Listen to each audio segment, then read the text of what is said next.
Okay, well, which one looks right? Those look the same. Okay. So, guys, just letting you know. Well, first of all, good morning, everybody. I'm finishing off a banana. I don't want it to sit here on my desk.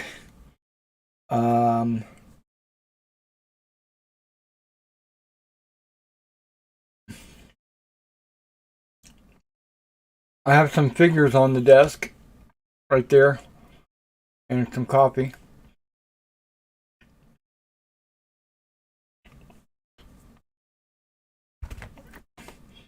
Mainly all the French infantry for the commission.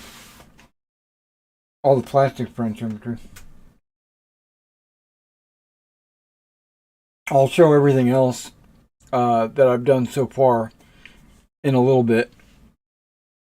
But I'm going to take this first 30 minutes, but I'm going to say, hello again, everybody. This is Derek, and I am coming back at you with another Wargaming and miniature video. In today's video, what we're doing is a live stream. We call it a Wargaming Weekly. I try to do these about once a week. Lately, I've been doing them more than that. I've been doing them 2 or 3 times a week. Yeah, so I usually just sit and talk with you guys, let you know what's going on with my gaming world and my store and just life in general. And I got a little boo-boo on my pinky toe or whatever. All right, so which I don't.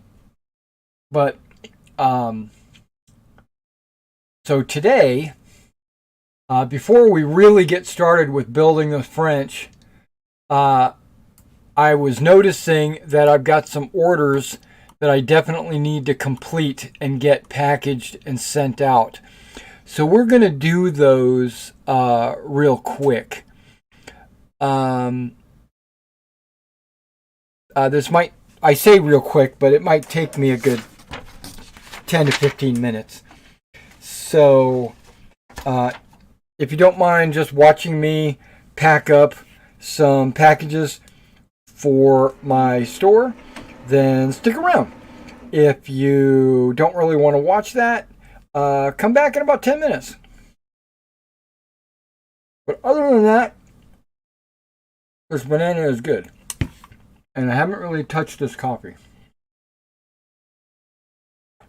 I just made it. Fogging my glasses.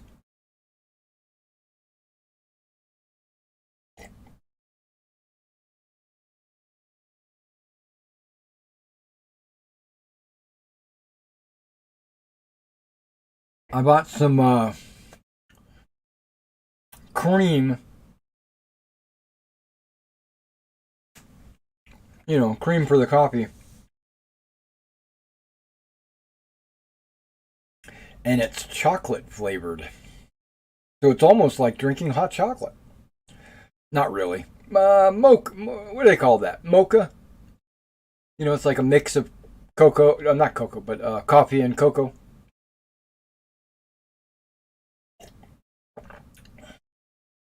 And that's really what it tastes like. Which is not bad. It's not hot cocoa. But then again, it's not pure coffee either. Which I like coffee too. Okay, so let's... it's going to take me a second to find everything for my orders.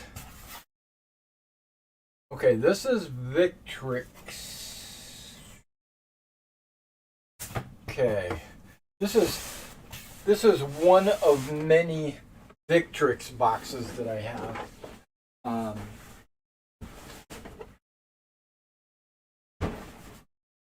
That's half of Victrix.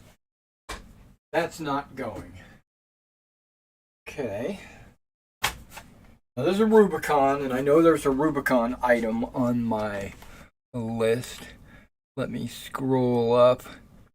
It's the Willys Jeep.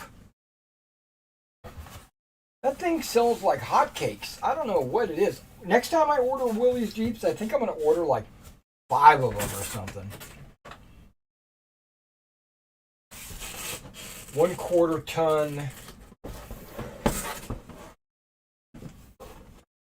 Jeep.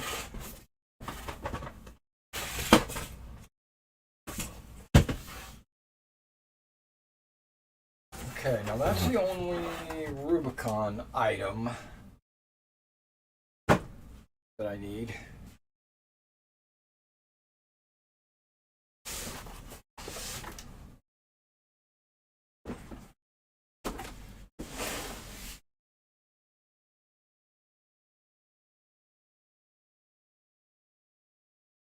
Okay. Oh, thought this was the box that I kept all that stuff in. That's my Plastic Soldier Company box. Okay, hang on.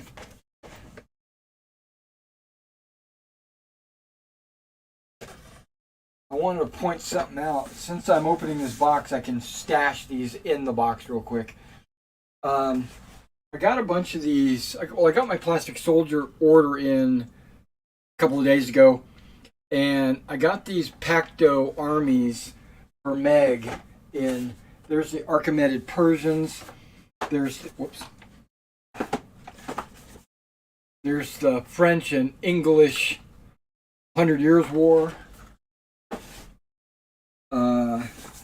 Early Imperial Roman, which I can't find on their website anymore. I don't know if that's out of print or just an oversight. Because I've noticed that all of their early Imperial Roman stuff now is Cromartie. It's like they turned it over to Cromartie, which are really good models in their own right. I got a Gaelic army. Gaelic could be Germanic or Celtic or British, or they all pretty much have the same fighting style and armor and uniform, which they don't have. I also got a Carthaginian army and a classical Greek army. Now the Gaelic and the classical Greek, I did not open. These other ones I opened and did what's in the boxes for every one of those.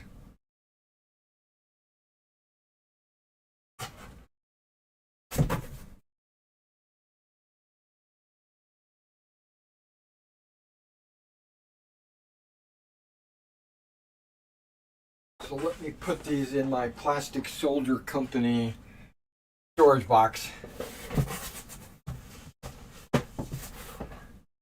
And I don't plan to do Gaelic or I don't plan to do the Gaelic or the classical Greek. I did a Greek unit for my Macedonians. And they look really good. I'm very happy with those. Okay. And now I'm a little confused because I don't know where I put my flags / decals.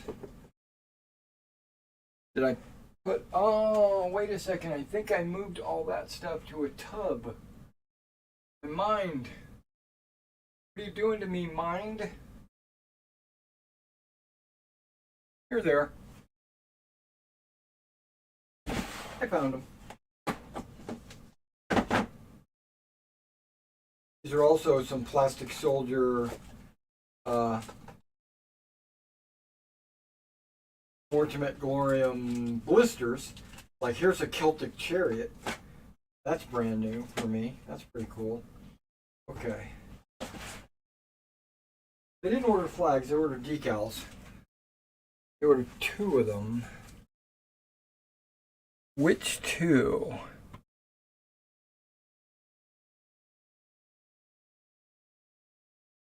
Both Victrix, Celtic 4, Cavalry 2. Okay.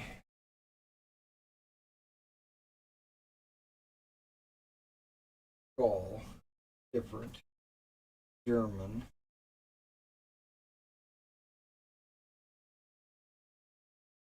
Spanish.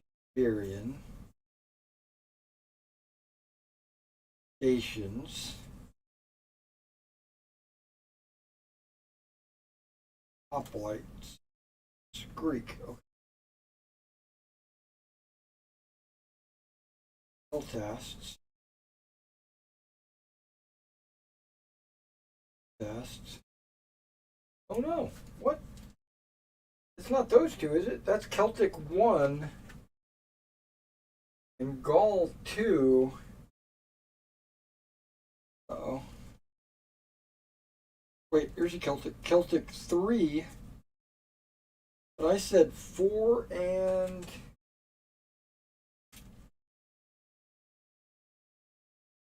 2, didn't I? Unless these are sticky.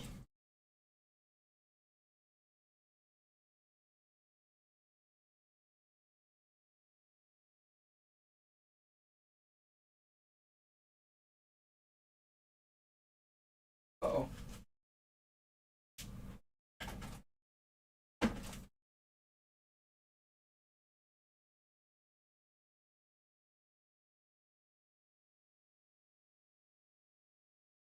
Those are all flags.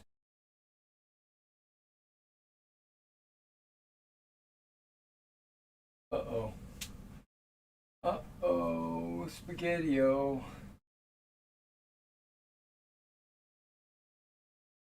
Double check this.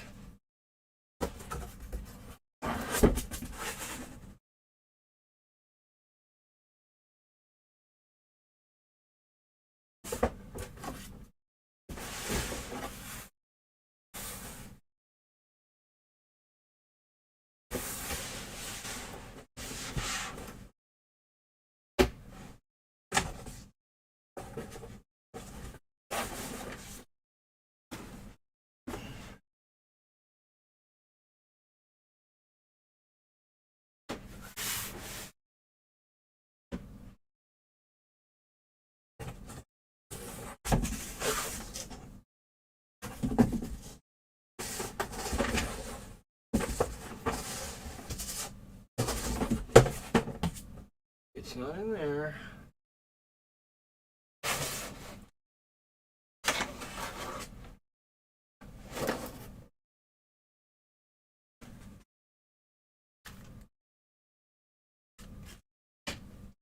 Those are 15s.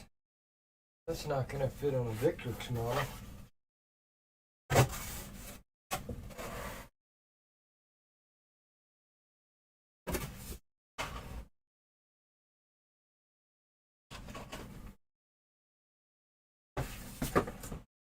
Oh no! Oh, it is Gaelic cavalry.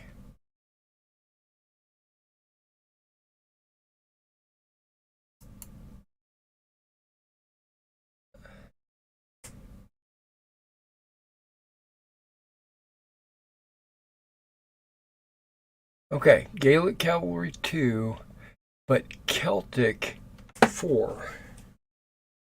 Okay, hang on.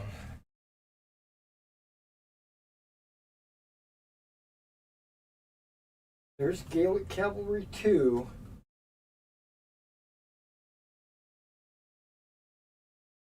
But at Celtic, I have 1 and 3. Total's 4, but it's not number 4. I didn't misplace it or something. Pineapple.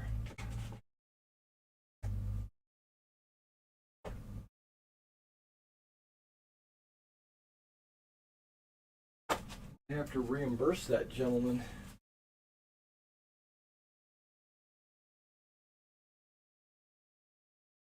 Here's German for, but that's not it.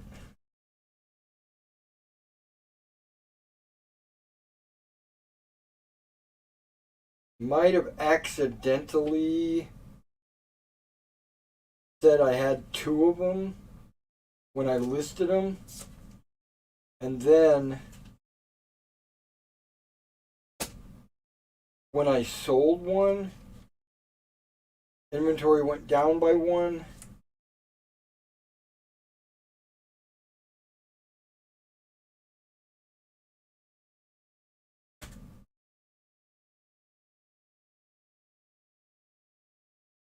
I don't have Celtic 4.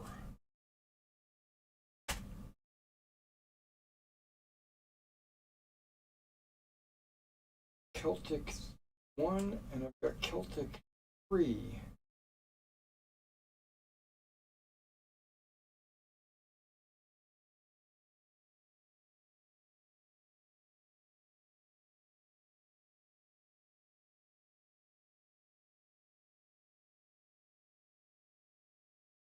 I don't know what to do.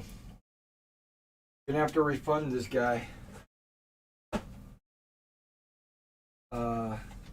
Send him one of his flag sets, and then just let him know that I've got 1 and 3, which they all look so similar.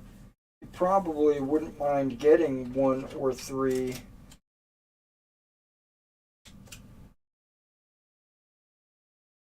As a replacement, but I don't want to make that call for him. That's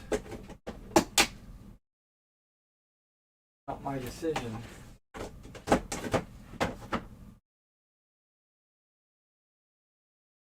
I do have a German 4, which I did list a lot of my Germanic stuff as Celtic. But I looked on the actual picture. Oh, you know what?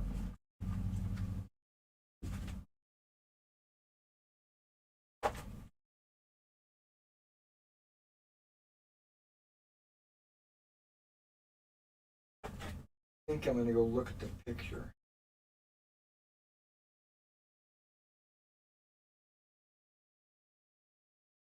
Might have mislabeled it.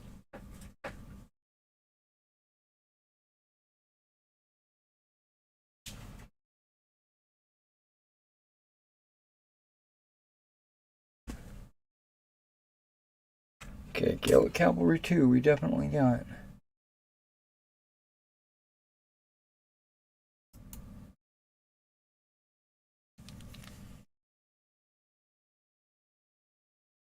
No, they're definitely different. Yeah, it says 2 sold, so I bet you when I listed the 1, I put it down as having 2.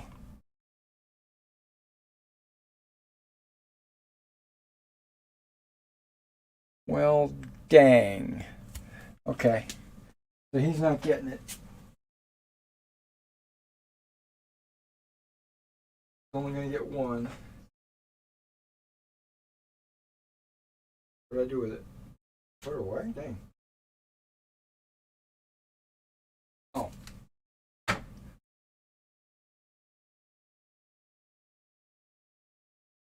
Yep, that's my bad.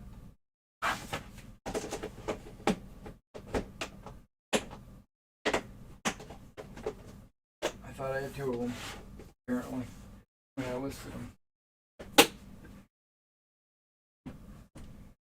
Troubles in Paradise.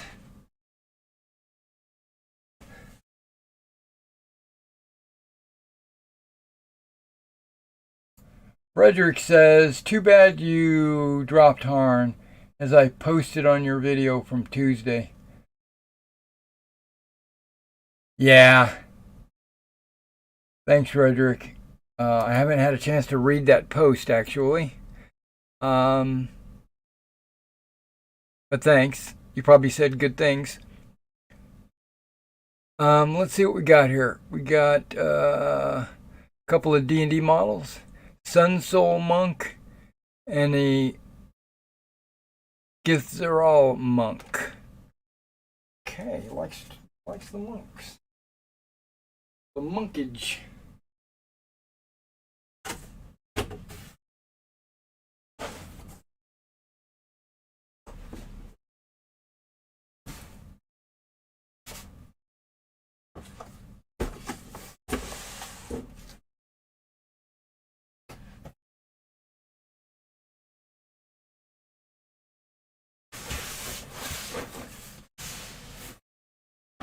Okay, since I'm down to my Warlord Games box, I'll be able to put all of these in the Warlord box. Maybe not these three. These guys should all go in the Warlord box.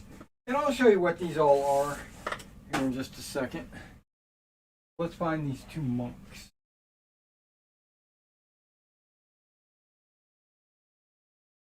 Sun Soul Monk must be this dude, and this dude must be the other monk. Get some light on this. Sun Soul Monk. Okay, just throw it on the ground. And I can't read that. It's black on black. And my glasses don't magnify like that. Yep, that's the one. Thought it was. Just double checking.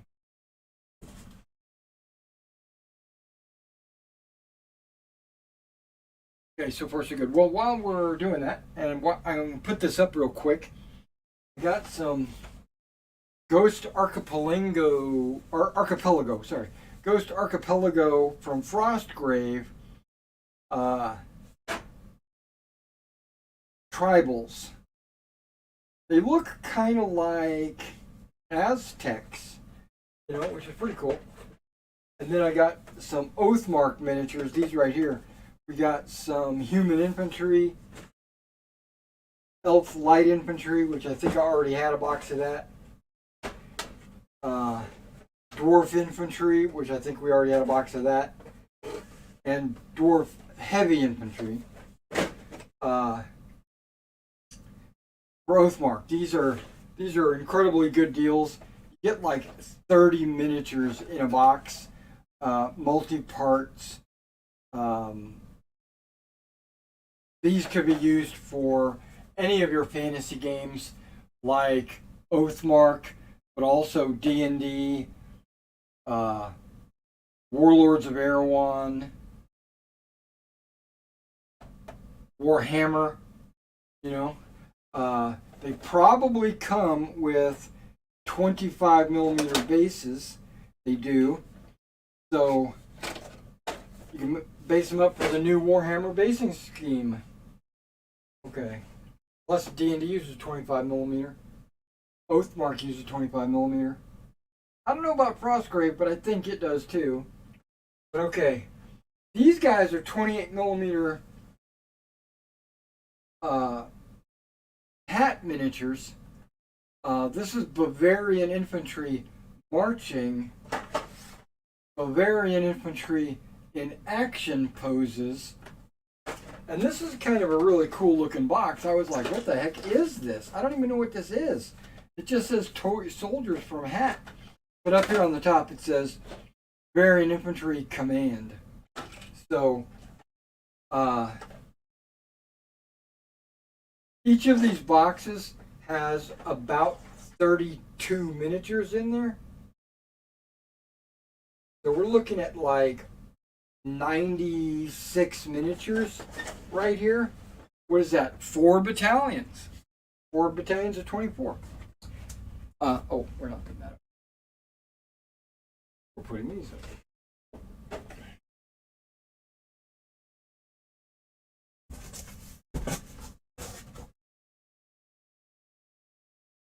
There's no room. Okay. My Warlord box is packed to the brim. I mean, Tetris style. I put them in there like crazy, man. Okay, so let's go to the next item. French Infantry Command Full Dress FFD9. This is Old Glory. Okay. I keep my Old Glory in these drawers. And I just got these in, so they should be on top.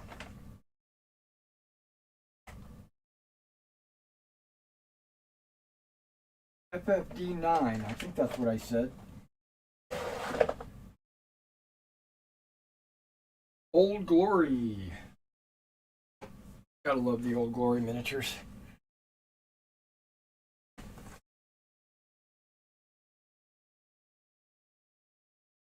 We'll get back to that guy. Okay, this is the last one. Yep, last one. Female Ranger. Fallschirmjäger. Both my Noldors. And a traveling academic. Okay. Let's see if my memory can help me with that. Okay, so we won't need anything out of these boxes.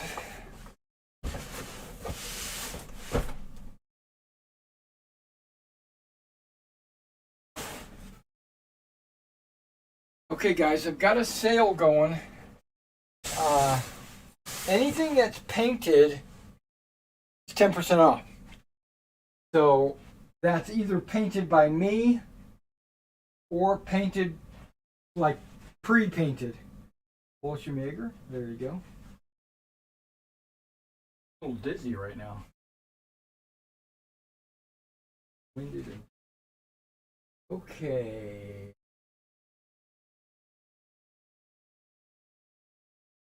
Academic, I remember that. See where? Okay. There we go. There's the two Noldors. High Elves from Lord of the Rings. Traveling academic. There. A rogue. Okay, there she is.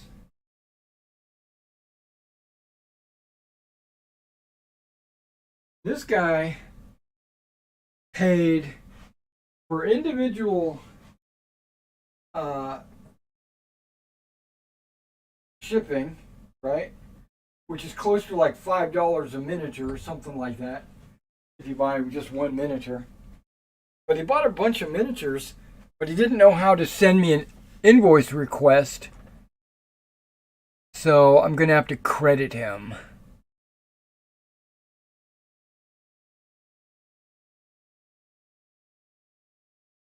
And I'm going to have to credit the Celtic Shield. Okay. No biggie, it happens.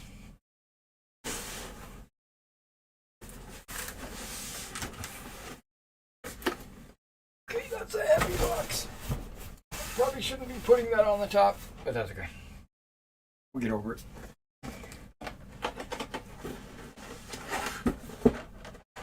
I also got in from Plastic Soldier this British Humber. It's a you can tell by the red. It's a 176. I have no lighting. What's going on? I'm gonna have to turn my lights on. It has it's a 1/72 scale model, but it's brand new. Like one of their new release models. I have it out, not in my Plastic Soldier box, because I was going to do a what's in the box and do a evaluation of that miniature.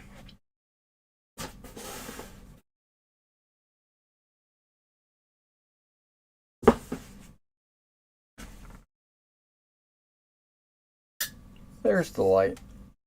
Okay. All right, guys.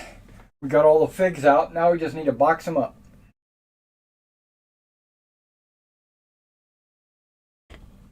Yummy. Okay. Okay. Okay. All right. Okay.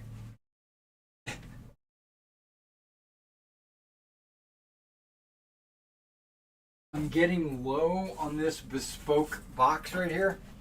This is a 10 by 8, which I used. Well, okay, I got 10 by 8 by 4 inches deep. I got a ton of those. But this is a 10 by 8 by 3. Saves an inch, you know. That's what she said. But,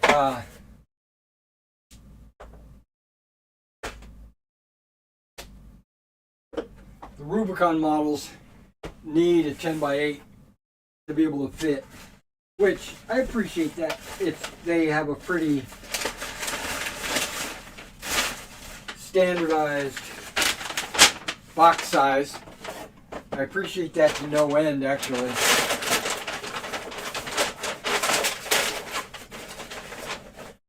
So when I'm sending a Rubicon model, I always know I just need to grab one of my 10 by 8.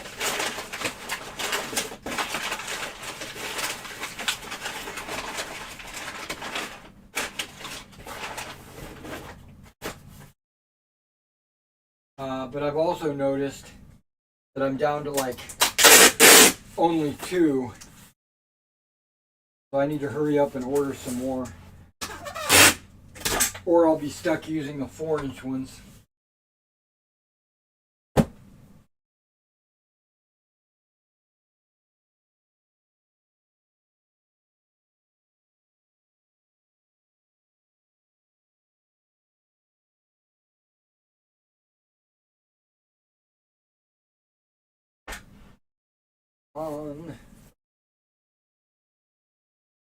It says it's that much.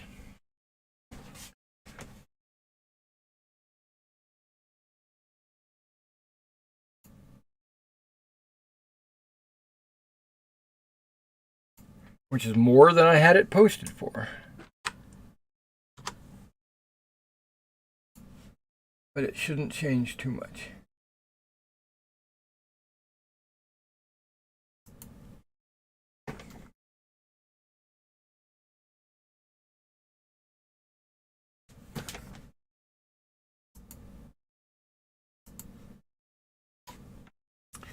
All right, let's finish this banana before it goes bad.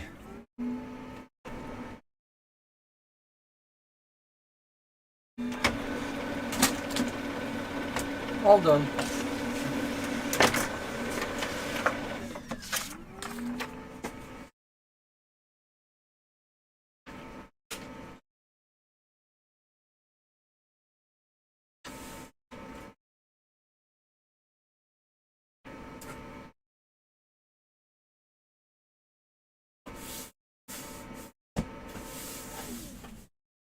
Okay.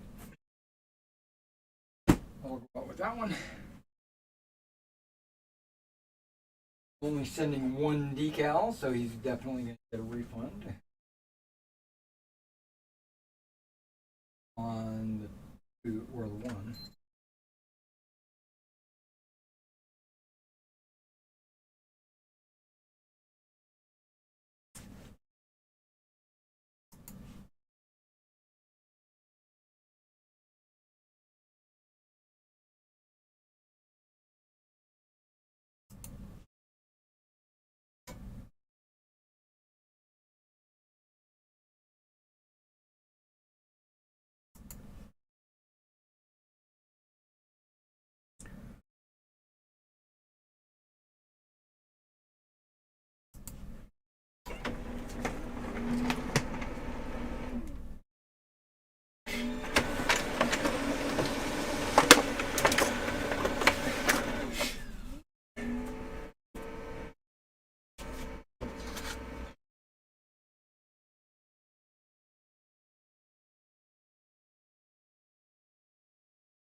Okay, so far.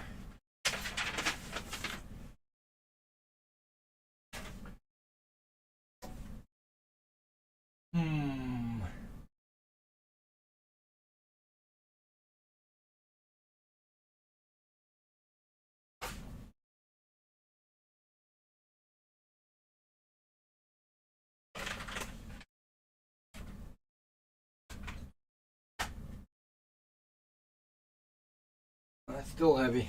Okay. Whoops.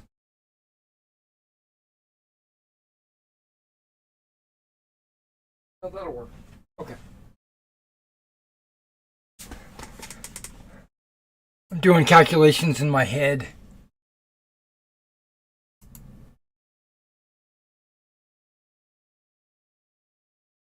Yeah, I'll just leave it like that.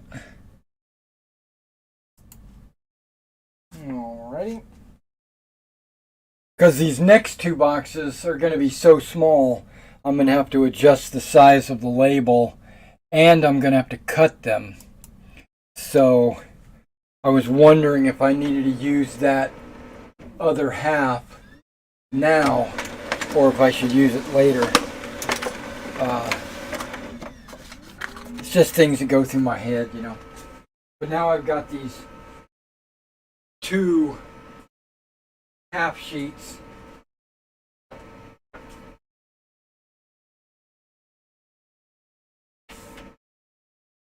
Which I can print and cut on. It's gonna be good.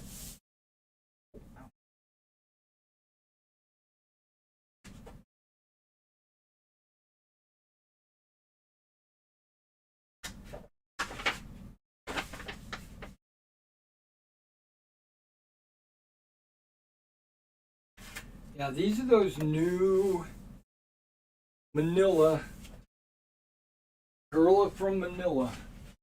They seem to be working really well. They seem a little bit sturdier than the white ones. Okay.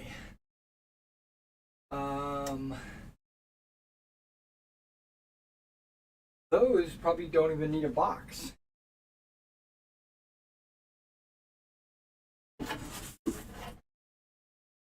I could probably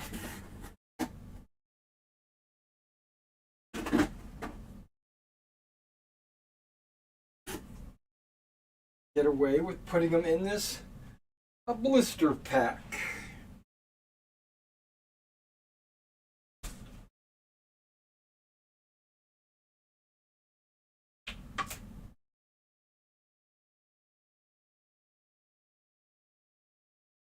Put one there and put one there.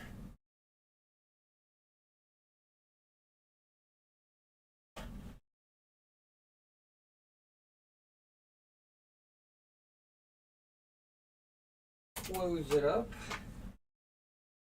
all four sides. Oh yeah, they're going to be perfectly safe. When I use those blisters, just put them in an envelope. If they fit. Arrgh.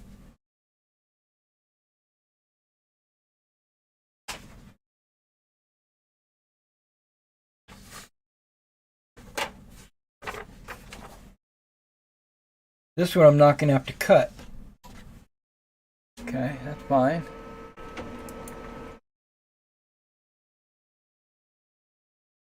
Yeah, here we go. Purchase shipping little.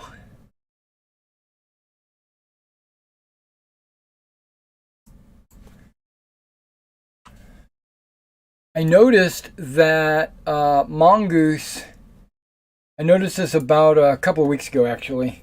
So it's been kind of weighing on my mind.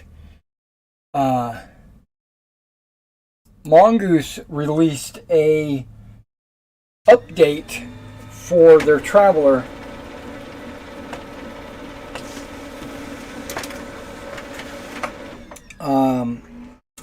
It's basically an updated rulebook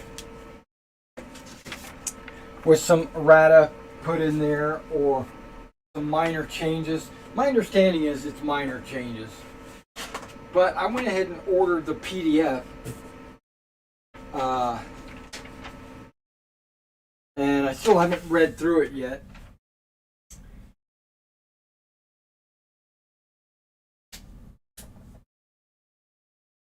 We are going to probably do that very soon. I mean, very soon. I'm excited about the PDF. Okay, let's see if I can close this. Okay. Come on, lay flat. There we go.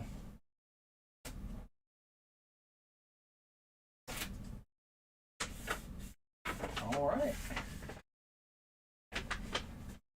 Those figures made it.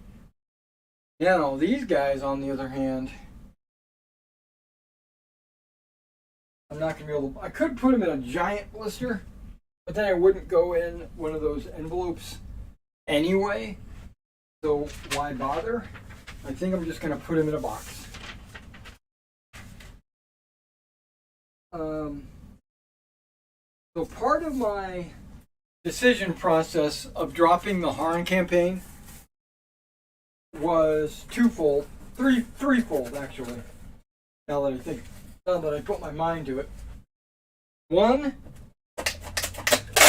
the most important part of the reason,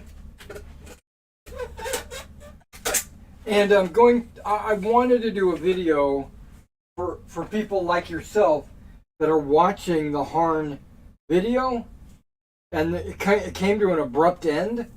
I want to do a video explaining the end, but then I also want to kind of shed a light on how the story was going to progress, and tell you the whole story. You know, reason why I say reason why I think that that's okay is because the next time I run Harn,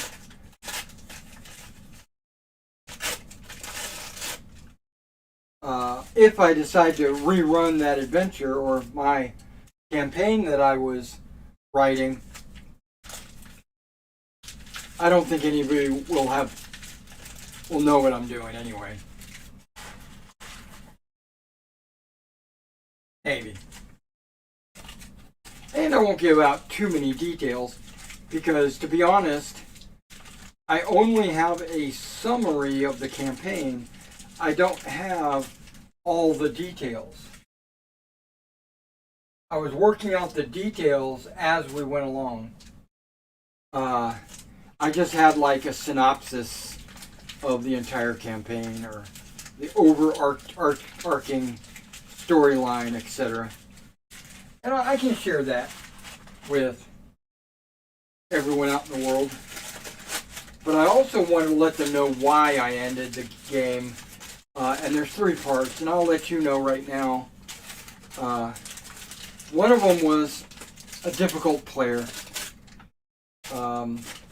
If you weren't in our Discord, you wouldn't see everything that was transpiring between games. Wow, this tore like super straight.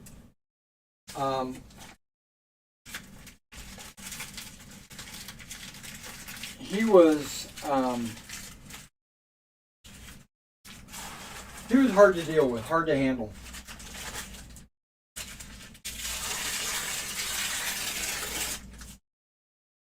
And because of that, I had talked to him 2 times previous, where I'd mentioned, I was like, dude, you're being extra. You know, I don't want to say exactly what my words were, but I told him the first time, I said, we don't want to do that. Slow down. You're being a little demanding, and This isn't your game, your campaign. It's my campaign. So I'm running it the way I want to run it. Don't come in and try to take over the game, right? And then the second time, he continued doing it. I told him, I said, you need to stop. This is a little excessive. I already told you once. And he was like, okay, I'll stop. But he didn't. He kept going. And so it got to a point where I wasn't sure what to do. Okay? I wanted to kick him.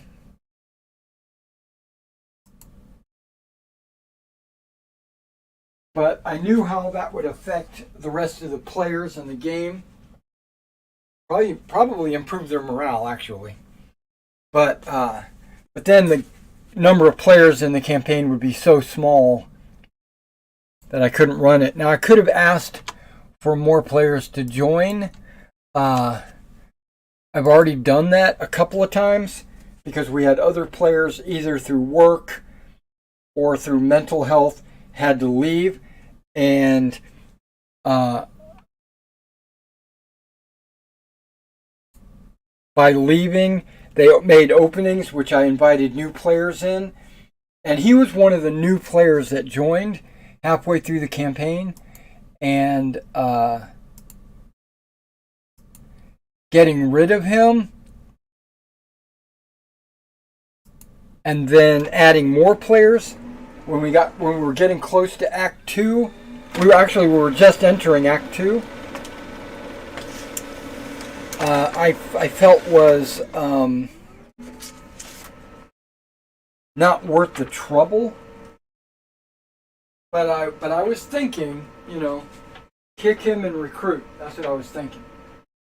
And then a couple of weeks back, one of my players in the game, he's a good friend of mine actually. He lives in my town. He's played with me face to face here in this area. Not on this table. It was the ping pong table.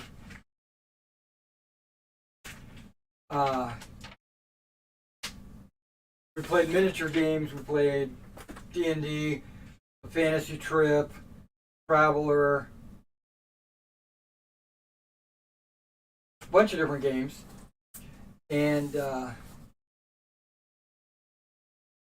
he kept making comments how he was really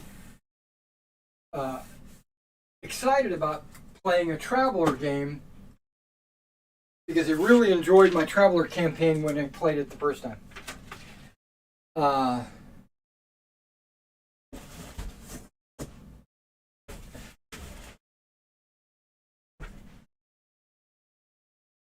Actually, I played 2 Traveler campaigns. I played one on the table, which was the Pirates of Drinax, and then I played one on the computer, which was the Traveler Adventure. Because that's about the time we started transitioning to playing on Roll20. And he's like, man, I really want to play some more Traveler. Which I'm excited to hear for 2 reasons. One,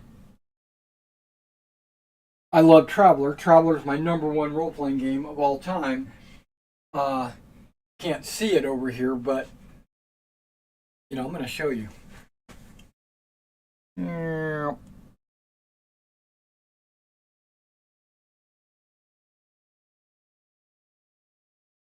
This is all Traveler, all the way to the end. This is all Traveler, all the way to the end. This is all Traveler. This up to this D&D book. That's all Traveler. Whoa, I got these. I didn't even know I had these. I forgot about these. Pathfinder. Critical hit, critical fumble decks. I'm fucking selling these. Sorry. Okay. And I totally forgot I had those. But this is all Traveler. This is D&D and Harn and Meg, and that book's backwards. But yeah, this is kind of a D&D-ish area. This cards, okay. Um, and then that whole bottom area down there it's kind of a mix. Uh, it's got some Traveler, some Champions, just various things down there. But yeah, this should tell you, these three shelves right here should tell you that I'm pretty much into Traveler. That's a thing that I am into. Um, First edition Traveler, first edition reprints.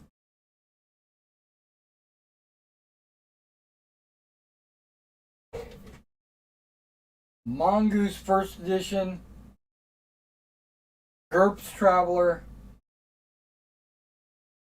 Mark Miller's Traveler, Traveler D20, Traveler The New Era.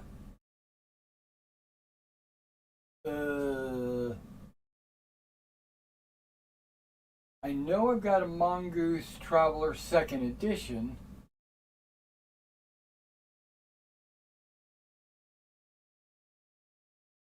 That's first edition.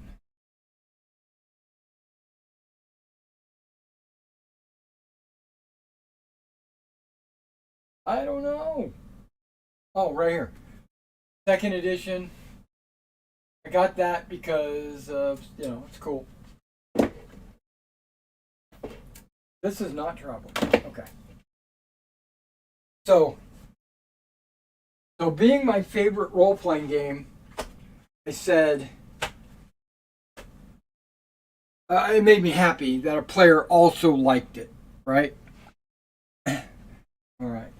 So, all right, guys, let me switch my camera around a little bit. And then what we'll do is we'll get started working on these guys. This should work too. Boopity and boopity. Okay. Give me a second. I'm going to go put those packages out in the mail, and then I will be right back. Give me like 2 minutes, 2 or 3 minutes, whatever it takes. Whatever it takes.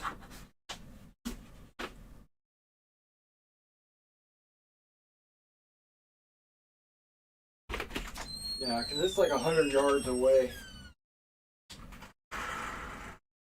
Warm out here. Probably leave the door open.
Okay, I went to put the mail out.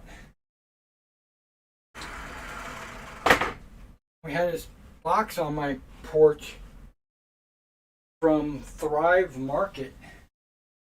It's got my wife's name on it. I don't know what it is. Probably food. I think it says perishable on it. Okay. Whew. Okay, so that's not the end of the story.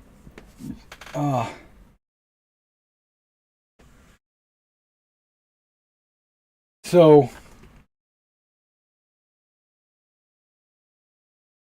I knew he liked it, and I knew he wanted to play it, right? He wanted me to run it or something. And then he made a comment during our D&D game, because he runs a D&D game that I play in. He made a comment in their chat. He said, I really hope you would run a Traveler game, but I miss it so much that I might have to run it myself. And I would love to play in his Traveler game, but the problem that I do have a problem with that, and this is a me problem, not a him problem. It's just there's a conflict of ideas or concepts. I've been playing Traveler since about 1977, approximately. And as you can see, I showed you, I collect a bunch of their books and stuff. A lot of those books are from different manufacturers, but they probably have an obligation to Mark Miller to keep the material true to his vision, right? Because all the versions up there that I've read all have the Mark Miller seal of approval. Not necessarily in writing or officially, but when I read the book, I say, oh yeah, this is Traveler. This is what I know. The mechanics might be a little different, but that's rules. And I don't care, like I've already mentioned in earlier videos, I don't care about rules. The rules are just, it's kind of like bread. Bread is just something to hold on to while you eat the inside of your sandwich. Toast is just a way to get butter and jam in your belly. It's kind of like a pizza. The pizza is pepperoni, cheese, and sauce. The crust is the rules. And I only care about the toppings, the story, the role playing, that kind of stuff. And I could play any version of Traveler because, first of all, they all have the same feel, and they all have different mechanics. Like, an example, when you're shooting, or let's say when you're trying to open a lock, one mechanic might say roll a d20, and roll against your dex. Another one might say roll 2 dice and add your intrusion and hit a target number. Another one might say your stats, depending on how high your stats are, give you a bonus to the die roll, and you just have to hit an 8 plus or whatever on 2 dice. Some say you might have a boon, which means you get to roll an extra die and take the highest 2, or a Bane and roll an extra die and take the lowest 2.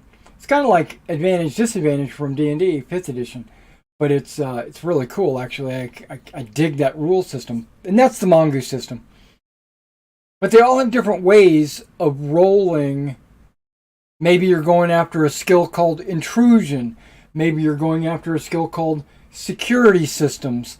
Maybe you're going after a skill or just a dex skill, or maybe there is a skill called lockpicking. So, or maybe it's an electronic lock, so you got to go up against electronics or something. What I'm saying is those are just a means to an end. Those are just ways to challenge the characters mechanically to get to an end result of role playing. You know what I mean? So, so I don't mind which game system we're playing, but I really like the Mongoose 2nd edition. I really like it. And then I saw, maybe 2 weeks ago, that Mongoose released a 2022 update. And that's been kind of, I saw it and I was like, oh man, I want to buy that. I got to get it.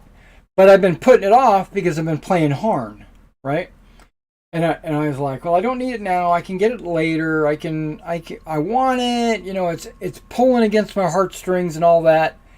And I said, no, let's not do it. Let's buy a bunch of this Harn stuff. I spent probably, I don't know, almost maybe over $500 on Harn books, and probably more than that on Harn books and PDFs and everything else. I still have their yearly subscription, which I need to cancel because that's $80 a year.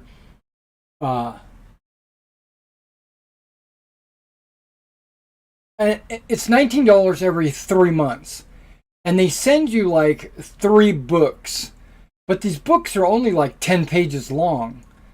So $20 for a 30-page book, or maybe a 45-page book or a 50-page book. So just think of it like a small, thin adventure module. $20 for an adventure module, that's a reasonable amount. It really is. But they send me what they want to send me because it's a subscription. I don't get to pick and choose what I'm receiving. So it's basically forcing me to buy 4 modules a year. And half of them are not even usable. So I don't think I'm gonna cancel that subscription. Well, for one thing, yeah, I've been thinking about canceling it anyway.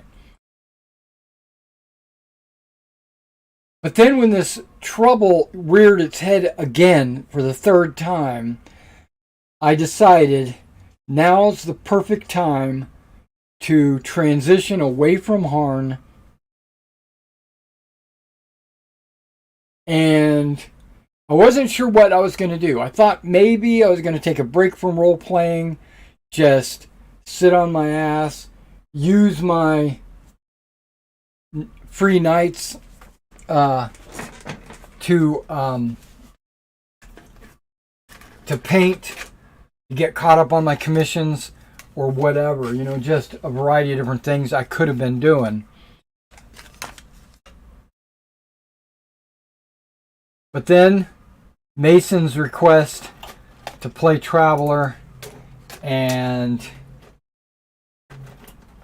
with the new Mongoose book out, I said,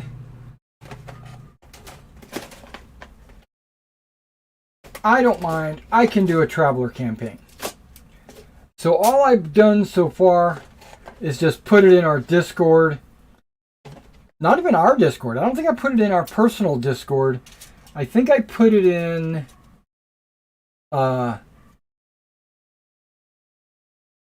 his Discord that I'm thinking of starting a Traveler campaign. Is there anybody out there that's interested in that? And so I'm waiting for feelers on that. Okay, so I have finished already. Let's go ahead and back to orders. Let's cancel this order.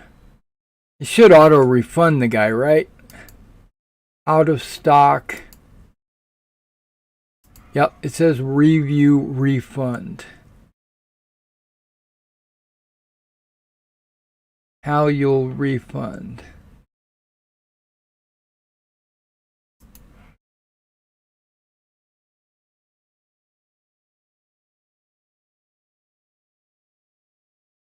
Cancellation is pending.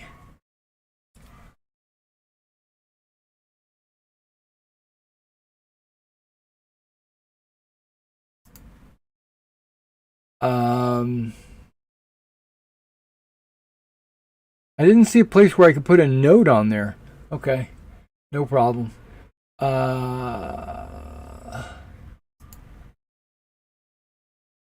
Want to make sure I credit this other guy his shipping. Give me a second. That way I don't forget it. Plus it gets to him sooner than later.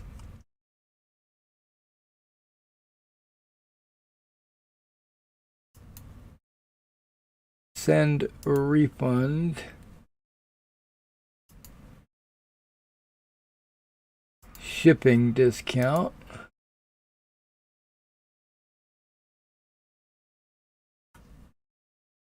Oh no. I don't know how much he paid for shipping. Let's go back a page.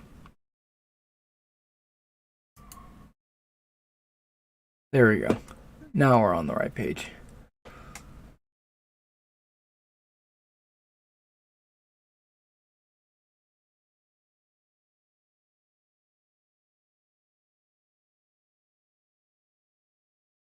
Where is it at? Shipping. Okay.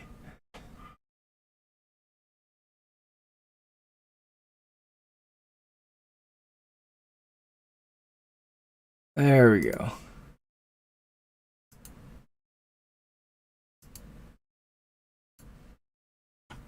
I'm going to send him $15.85. Review it and send it. Refund has been initiated. Okay, so I can just close that. Okay, just so you know, I went ahead and did all the popsicle sticks ahead of time. I use 3M double-sided foam tape on my popsicle sticks. I thought I was only going to do like 6 per stick, but I decided that it was going to be pretty easy for me to do 8. So I went ahead and did 8 per stick, except for the artillery stick, which only has 4 crew on it. The cav, I did 3 per stick, and that's usually what I do. I went ahead and, okay, this one is the metal. I must not have ever glued him down. Okay, so he's going to get glued down in a minute. Metal officer body. Nope, that's not an officer. Musician body. Metal officer body on the metal horse. And the standard bearer. I went ahead and did the... Oh, you can't see shit. Okay, I went ahead and did the standard as well. You don't need a flag, right? It goes into battle without the flag. These are just regular horses, but because there was this extra horse, because of the metal one, I went ahead and there was an extra body because of that guy and that guy. I went ahead and put together a solitary chasseur This guy can be used as either, depending on the game system you play, he could be an ADC, he could be a messenger, he even could be a brigade commander. You can use him however you want. But basically, he's just an extra guy. And then there's the officer. I put him on a 2-inch or 50 millimeter round base. That's what I do with my brigade commanders. There's the artillery on its base. It's going to get primed separately from the crew. The crew is going to get primed just like the infantry. But here's the infantry. 4 standards, 4 drummers, 4 officers lunging, 4 officers kind of just walking forward. So that's the command element. And then these are going to be for the infantry. Once I get them all put together.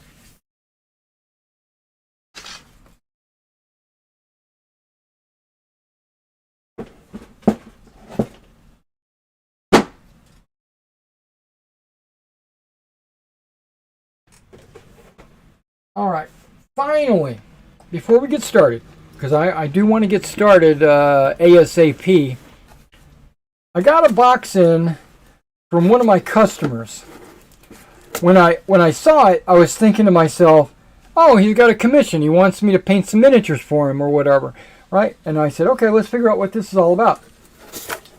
And I opened it, and I saw a variety of different, I don't know what's, look like tea. So I was like, he sent me a bunch of tea, right? I was like, what the heck is going on here? Wait, hold on. Now that I have my glasses, I can see all different kinds of things. But he typed up this beautiful letter. I don't know exactly, I don't want to read it on camera, right? I'm not going to read this to you guys. But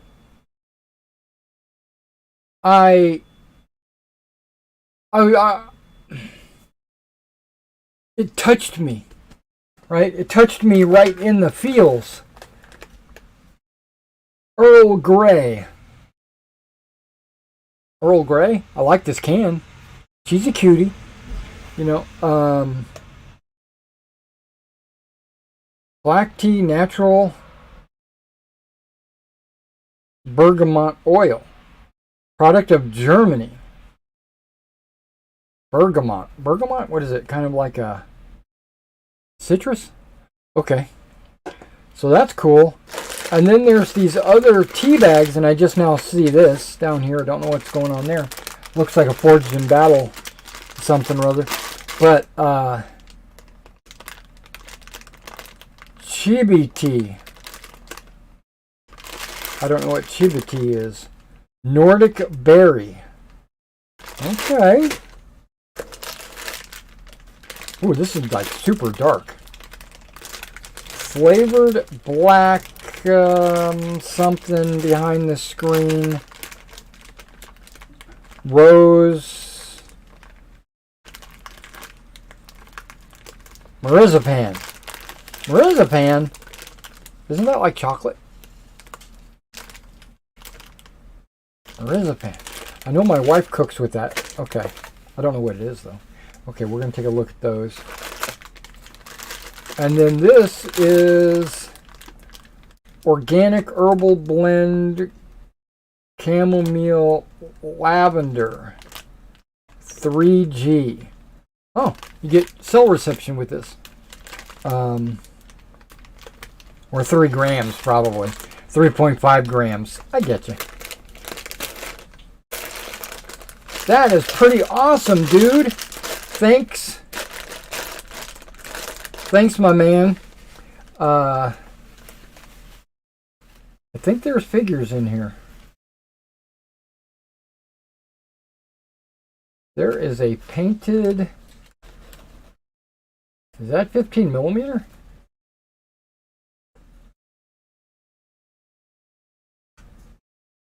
Roman general looks like.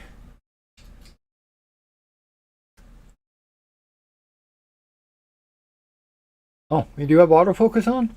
Okay. Nice. That's beautiful.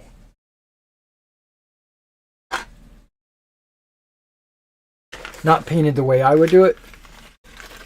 It's painted better.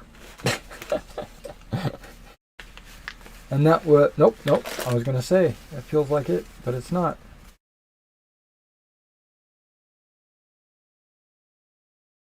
And there is a foot lectern, or lectern, I think is what they call these guys.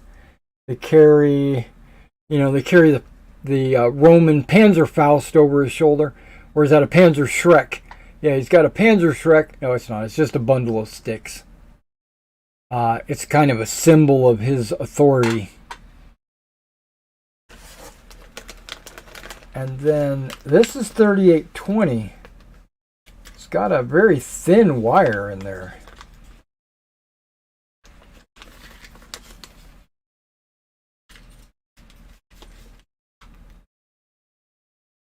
Is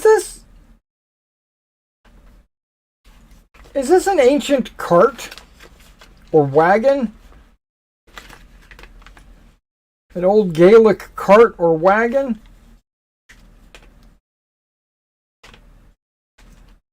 With an ox cart, a couple of horses. Is there 2 carts? There's 4 wheels. No, I guess it's a no. Is it a wagon? There's wheels over here too. Maybe there's another cart in there.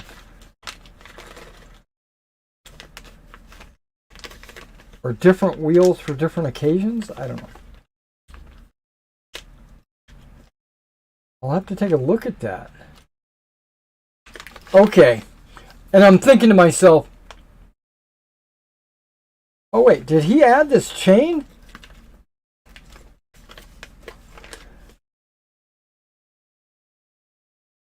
See that jewelry chain right there? Sometimes I've got a bundle of jewelry chain in my terrain building stuff that I never remember about. I never go get it and use it for anything, even though I've got like a dozen of them. And they're super little bitty, like 2mm chain that you can buy at Hobby Lobby in their jewelry section.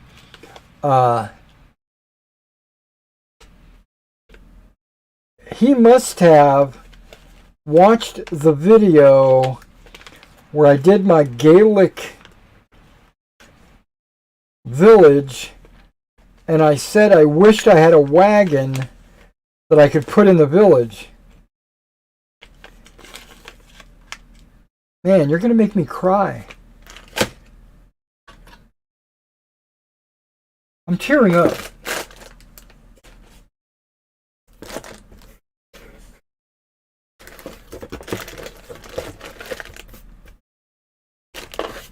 Okay.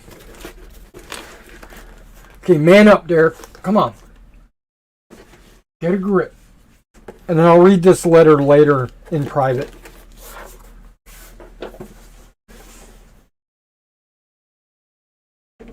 Okay.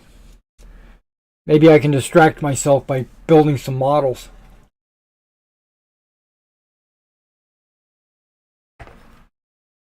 Okay, let's turn this autofocus off that I thought I had turned off. No, I didn't mean to do that. Crap. Okay, there we go. I just turned it off. I didn't go to the properties. What am I doing? Cancel that BS. Where is it? Oh, maybe I closed it. I don't think I did though. But it's not in my... I might have closed it. Okay, so I'm opening it. Did that change the lighting? I don't know. Maybe when I closed it, it went to autofocus by default. I didn't mean to close it.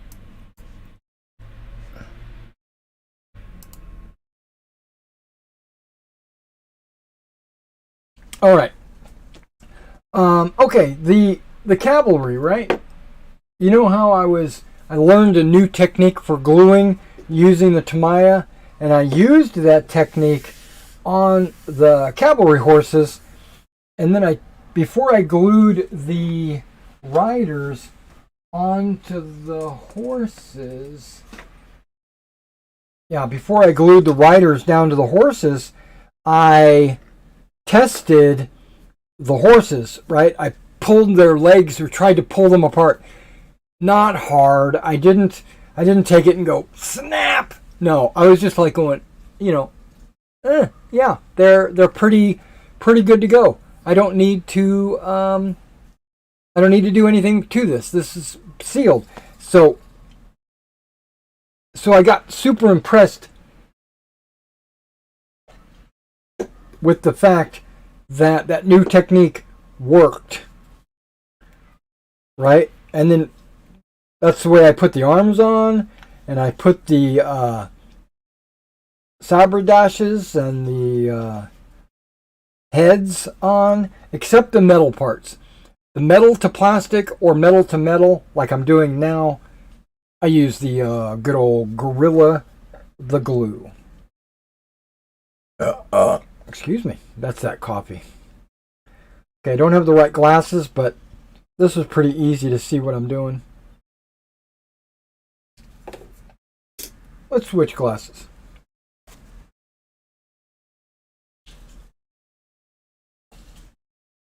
Okay, so I considered leaving these guys on their sprues and then gluing their heads and their backpacks to them while they're on their sprue.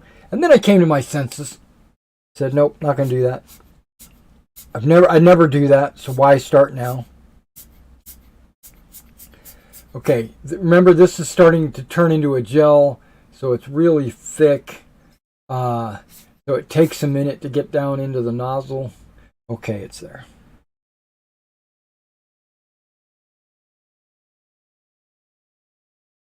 Put a bead on there. Scorch this down into the bead.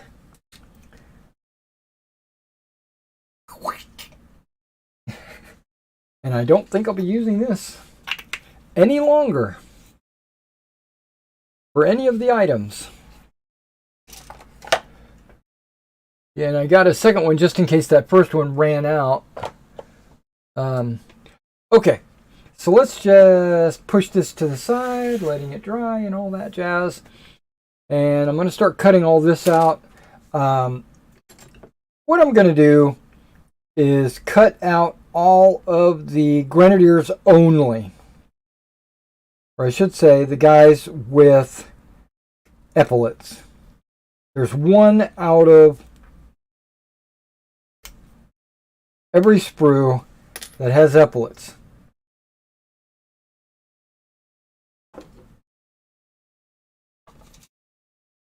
The reason why I'm doing this is so that I don't mess it up.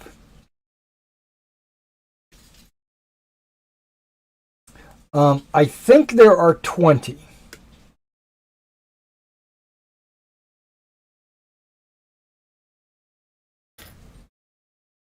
$20 is not enough to do 5 battalions.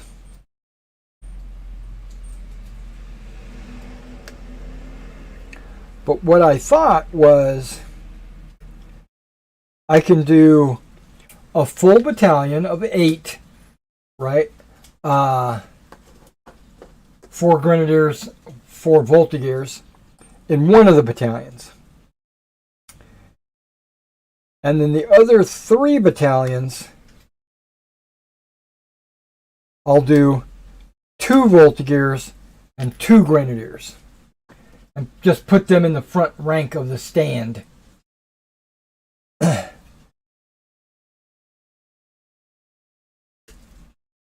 I think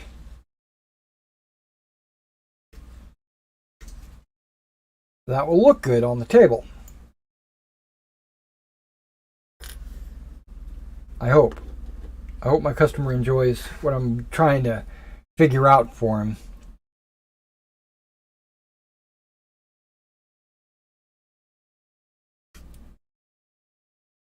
So, what does that equate to? 4 in 3 battalions. And that equates to 12.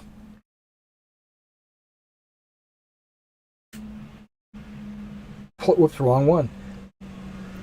12 plus the 8 from the 1st battalion is a total of 20. And I think that's how many I've got. So it works out. Aesthetically, it's going to look pleasing. And it's going to be balanced. I was afraid I was going to have like an odd number of grenadiers with an odd number of voltigears or something like that. And then I wouldn't know how to put them in their battalions and stuff like that. But downside. There is a downside. Every one of these voltigears and grenadiers have the exact same pose.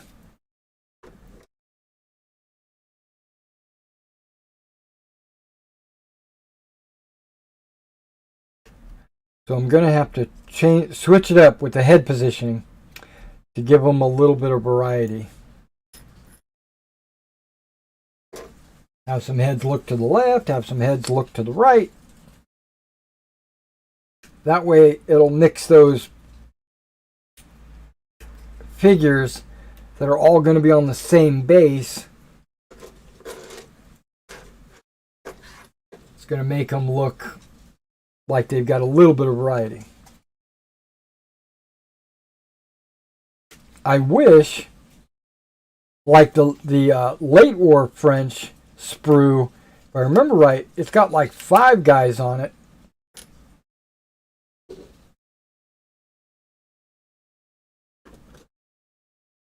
And the British one has 1 guy with epaulets, but it also includes 2 little plastic epaulets that you can glue onto any one of the other figures and make them elite. And because the British epaulets aren't really epaulets, they're kind of like, I think they call them gull wings. They're little puffy shoulders or something.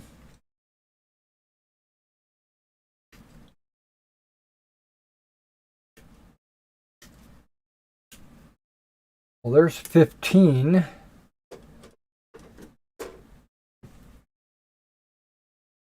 Yep, we're going to have 20. What I thought.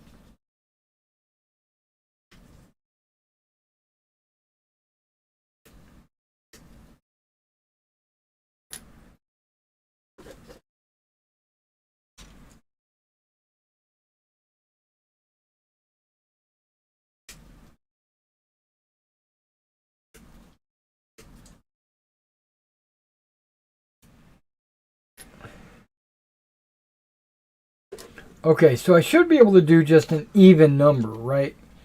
I should be able to do 4 plus 6. Yeah, I should be able to do 10 grenadiers and 10 voltigears. That way, yeah, I think that's all. That'll. Okay, good. I'm just talking to myself. The reason why I was concerned was because backpacks. One of the backpacks is specifically for the grenadier, and one of the backpacks is specifically for the voltigears. And I wanted to make sure I didn't put too many of one on, on these models.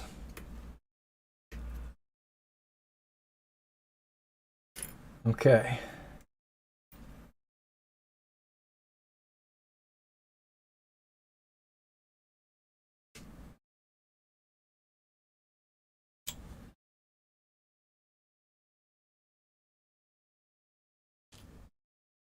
Grenadier.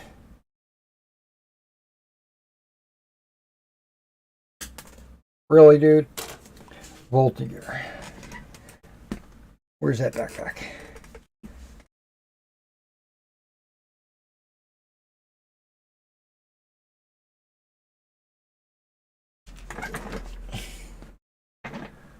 Grenadier. Voltigeur.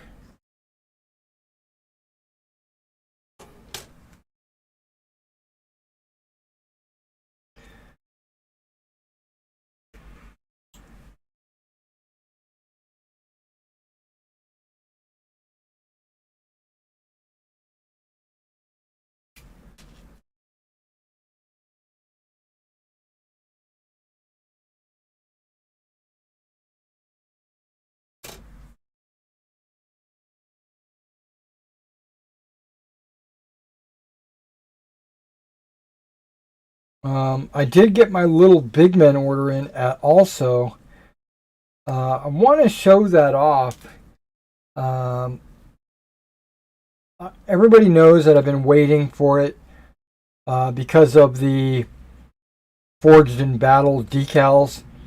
The first Legion that I put together,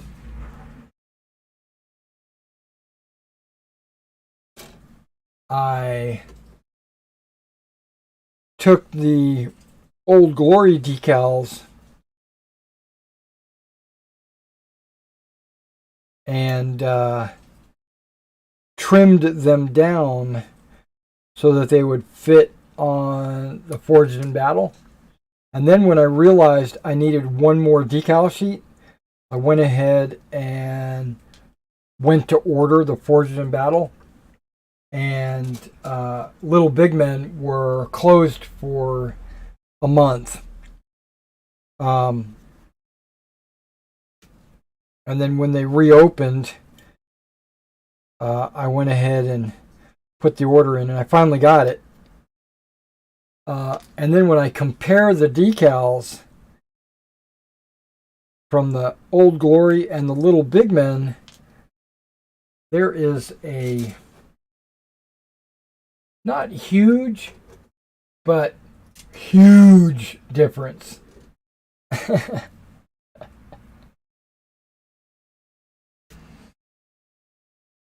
That's why I want to show them.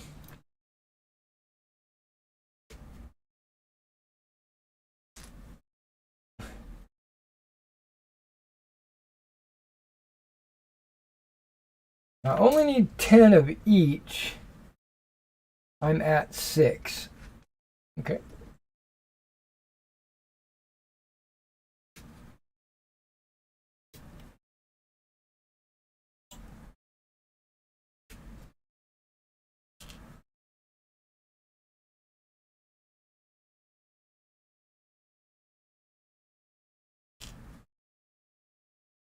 Seven.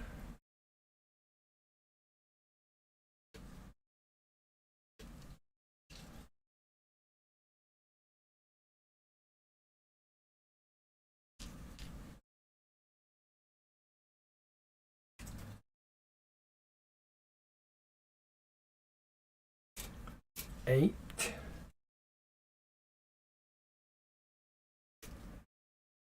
I'm going nice and steady. I'm not trying to rush this.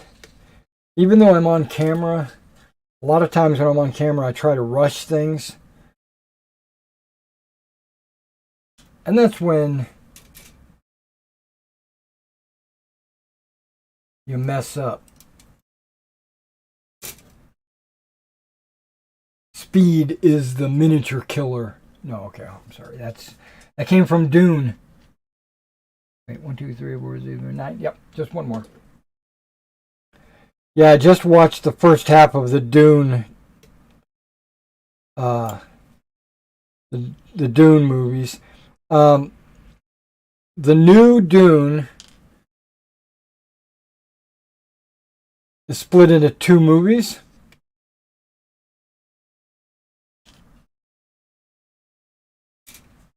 And I thought they did what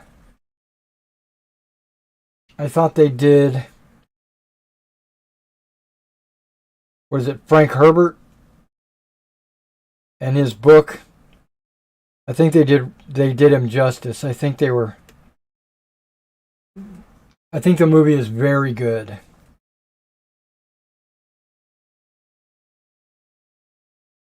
Okay. They give me 2 Voltigear hats. One has a plate and the other one just has an eagle.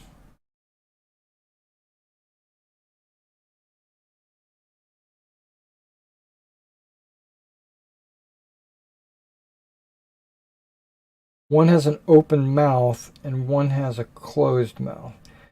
But plume and tassels, cords I should say, seem to be the same.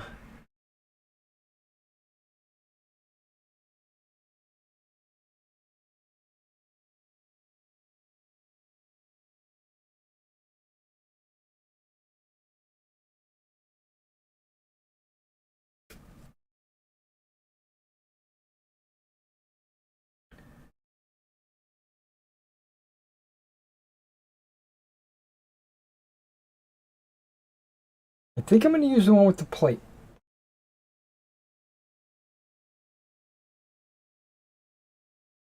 I think.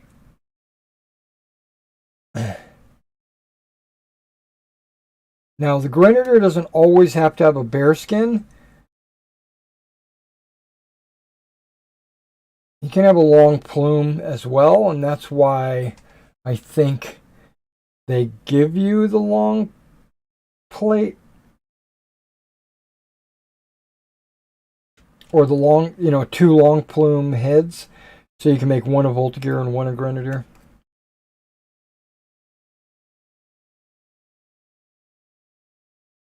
But I think the bearskin just is iconic. It's just...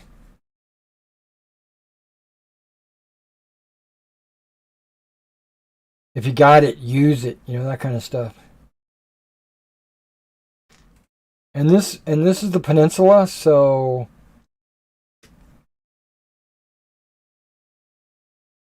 I think bearskins were the norm in the peninsula. Could be wrong. But I think they are. And they just look better. Well, they don't look better. They just look... They stand out as being different.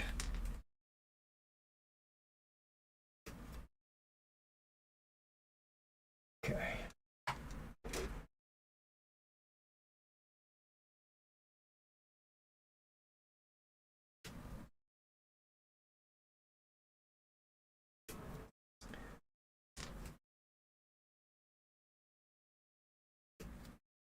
So there's half the heads.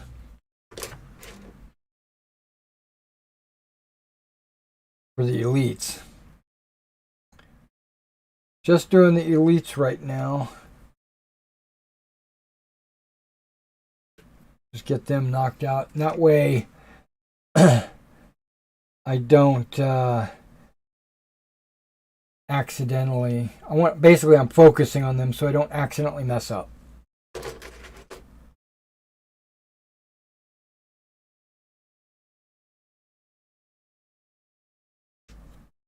One thing I love about the French, they don't have like unit colors as part of their uniform. They did early when you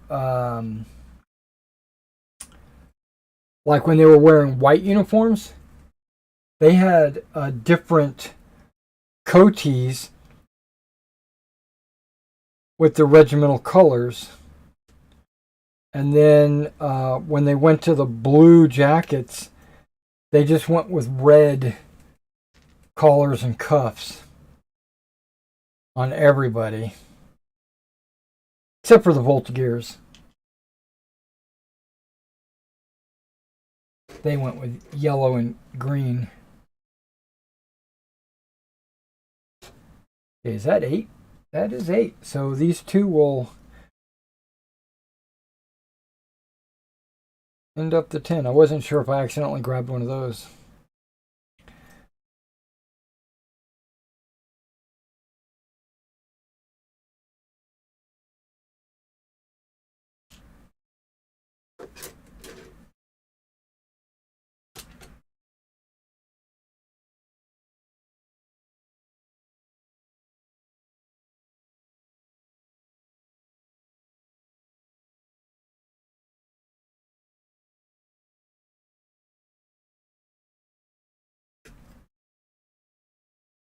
Okay, so all the elites are cut out.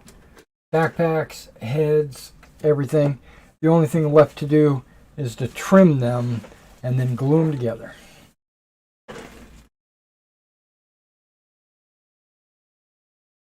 Okay, so before we do that, I want to show you my little bigman.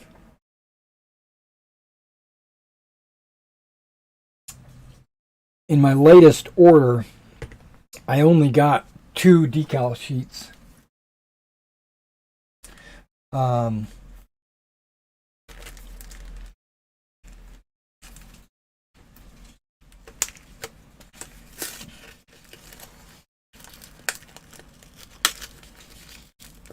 I'm opening it.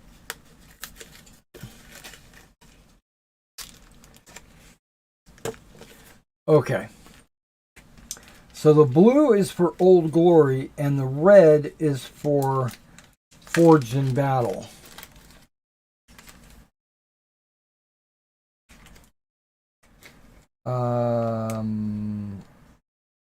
This says Republican Roman, but that's okay because the Republican Roman Old Glory and the Marian Roman Old Glory are almost exactly the same. So there's no real distinction in the size. Okay, let's put my other glasses on so I can see what I'm doing.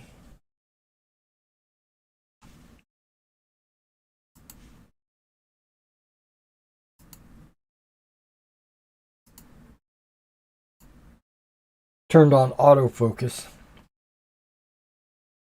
Okay, so this is the Old Glory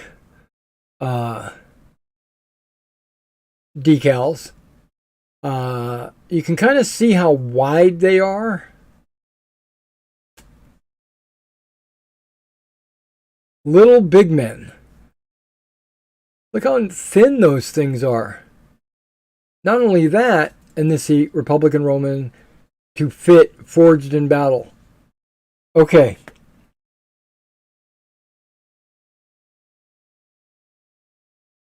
I don't know how I can hold this where you can see the...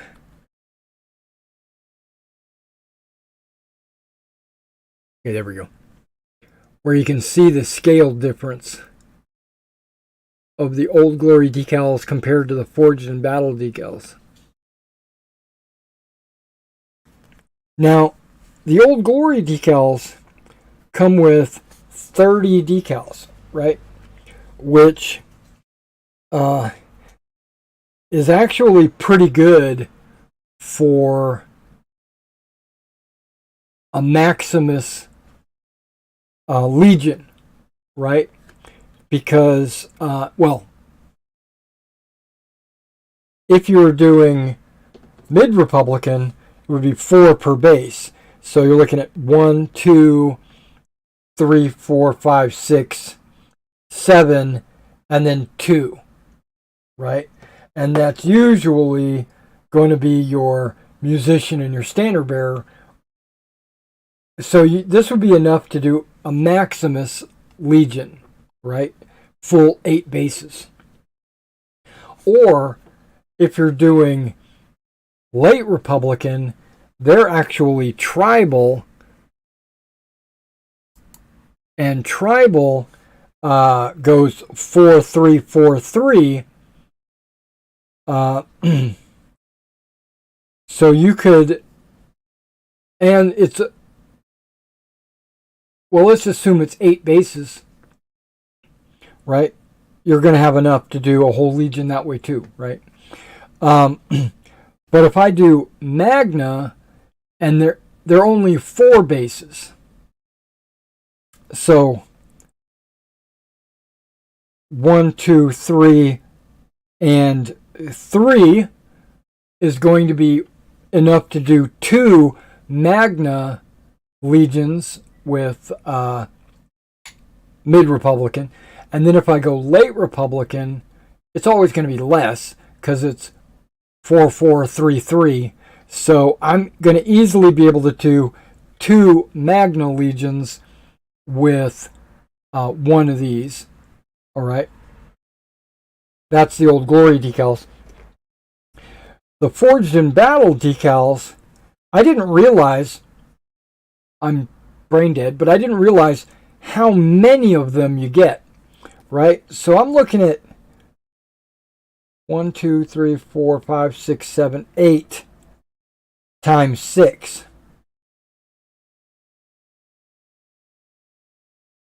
Right? How many is that? 50 something? 64? What is that?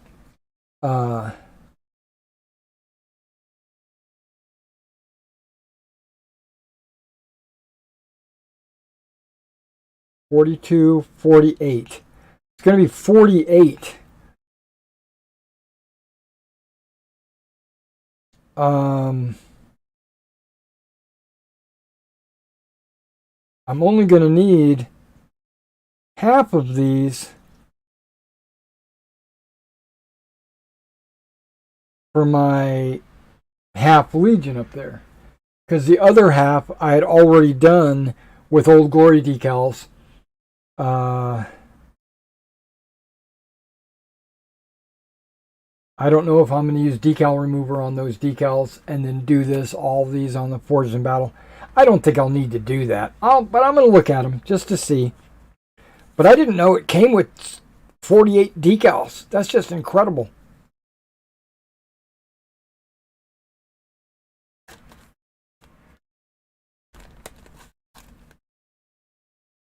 Yeah, even if I was doing a Maximus,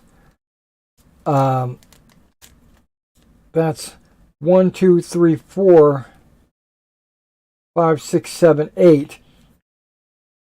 Those top 4 would be a full Legion, actually minus like 2 or 3 of these, and then I could do 1, 2, 3, 4.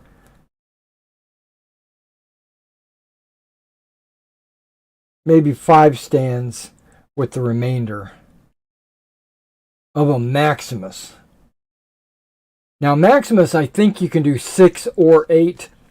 So this could easily be 2 Legions in Maximus if you do 6 base Legions. But I'm trying to maximize it. Okay, so I put the wrong glasses on to look at my screen. Back to my screen. Okay, it's 12:20.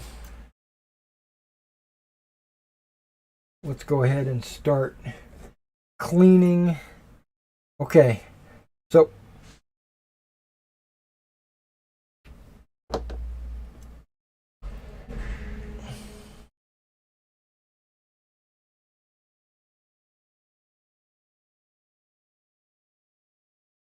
like a lost focus there. That's why I got another set of glasses here with maximum magnification. But there we go. I just need to clean my glasses.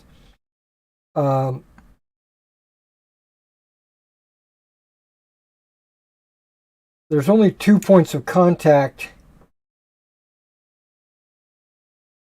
on these bodies. And one of them, I don't like the position of the point of contact. If I was to complain about their Hail Caesar, their black powder plastic would be, and I think it's mainly just French. I think the British connect on the arm, which is a much better connection because I can get to it and I can clean it. But the French, the point of contact is inside their neck socket,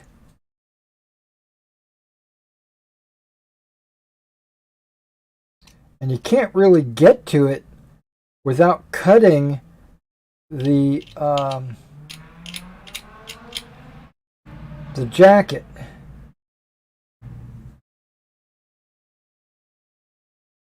Which is okay because their collar is actually attached to the head.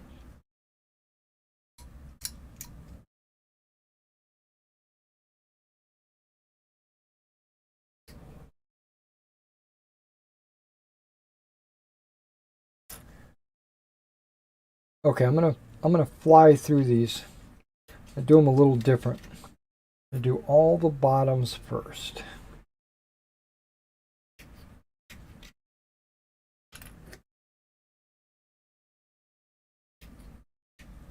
Now, I probably should put a thimble on this thumb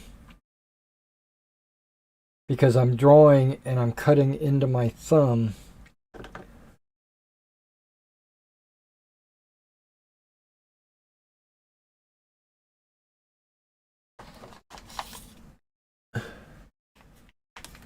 Wait, I should have another thimble laying around here somewhere.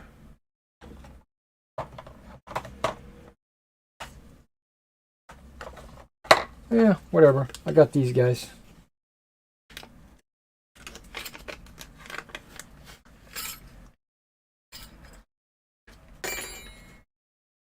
Now these are bronze. Bronze thimbles. I got them because they were bronze. And they're adjustable based on your finger size. So being that it's my thumb, I got to really crank this open.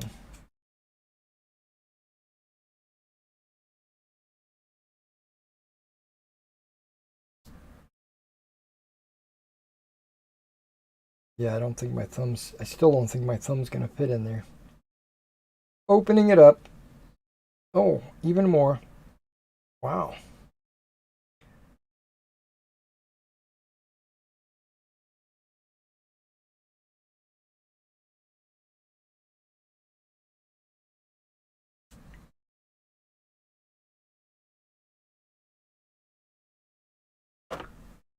Doing a little work here on my bronze thimble.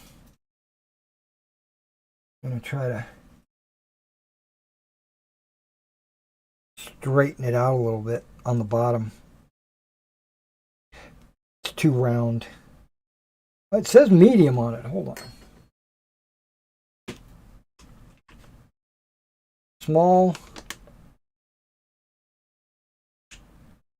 OS? That must be like extremely small. So where's that? Oh, there it is. I found it. And it is also medium. Okay. I don't have any large because it came in a pack of 4. 2 medium, 2 small.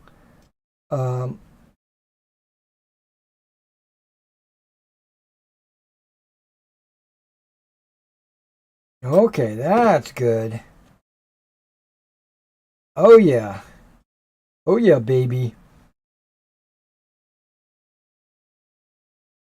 Close it down around my thumb.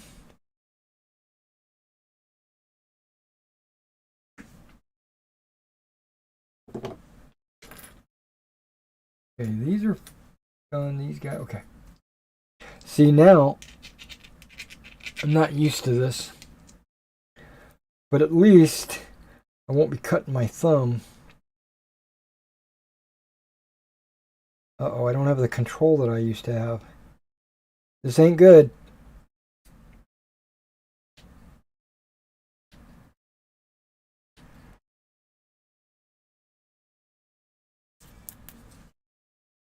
Oh, wrong one. Yeah, I'm not sure if I like that. It didn't feel right.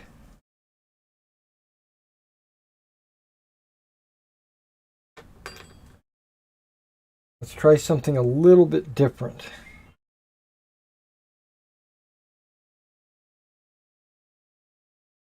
These are advertised as being cut resistant.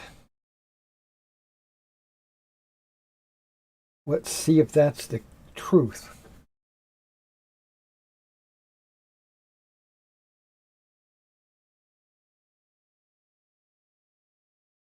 Well, I definitely have more control with this. And I don't feel like it's pressing into my thumb, cutting me. These might be a better way to go.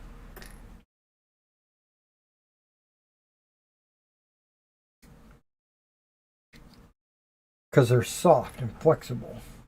That other one was like hard as a rock.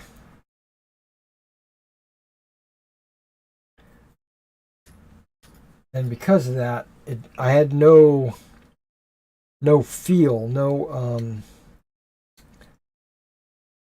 control over what I'm doing. Because I like to take the model and pull the blade using my fingers against the model, which is being held in place by my thumb.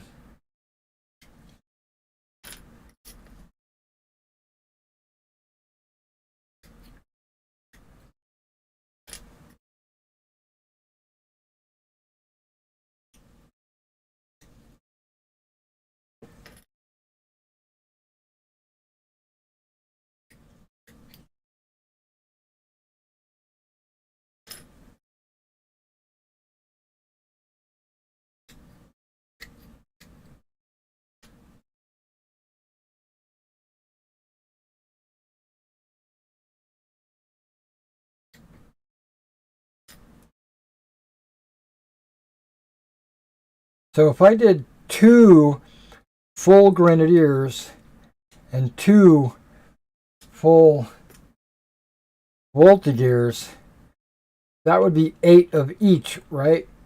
And then that would only leave 2 of each model remaining. So that wouldn't be enough to cover the other battalions. So yeah, I can't do 2 full units of grenadiers and voltigears. I'm gonna have to I'm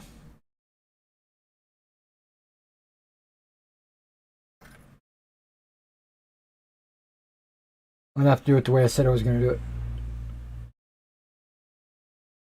I was just doing the math in my head again for like the 20th time.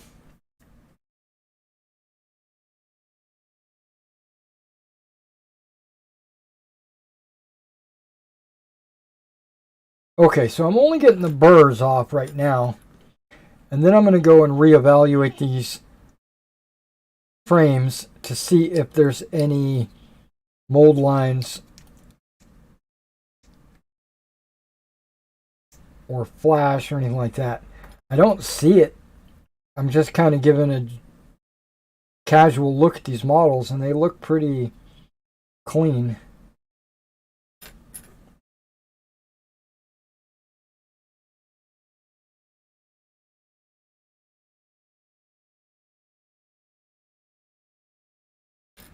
Now I want you to notice something. I'm putting this out there as a guy working on a commission, right? You've watched me now work on the cavalry. Some. I finished it off camera. The artillery, cleaning the models, like filing the bases so that, on the metal figures so that they would fit on, they would lay flat and stand up. Cleaning all the flash off. Washing them with soap and water in the sink.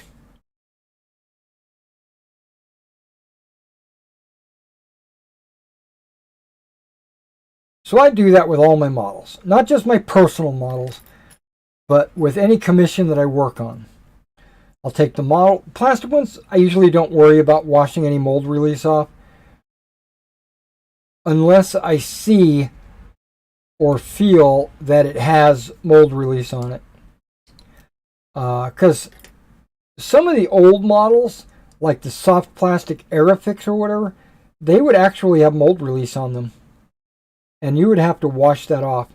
But the new, like, model kits, hard plastic, I don't usually wash them. Like, I'll get a Stug model or whatever. I'm not washing that. These hard plastic French, I'm not washing them. But the metal ones, or the Ultracast, or any of those soft plastic, anything soft plastic, or metal, you have to wash if you want your paint to last more than a year.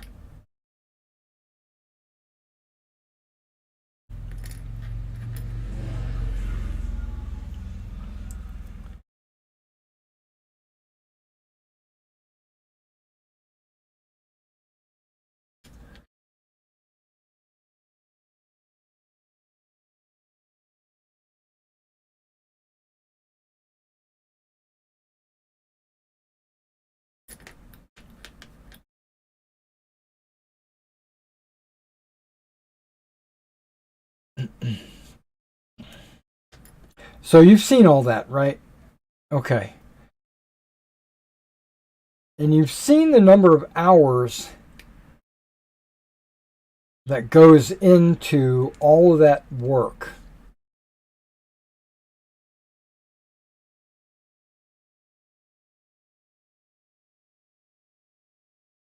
Okay. Mold lines. Oh, there's a mold line on his leg.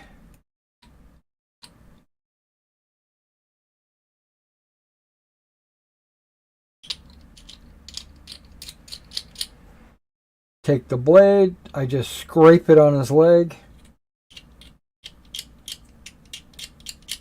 and that mold line just magically disappears.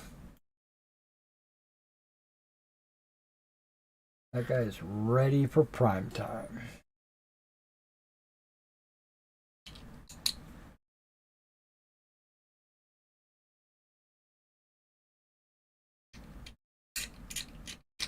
Now, every one of these came off of a different sprue.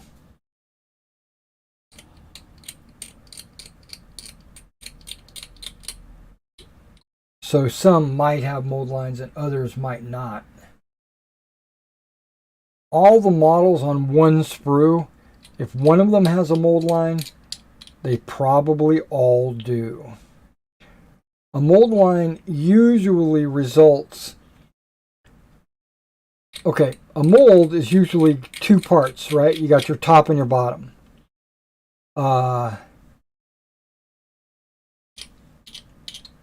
You press the top and the bottom together. They usually have pins that ensure that they are aligned. And then there's usually a hole somewhere in the mold where you pour the molten plastic or inject it via like a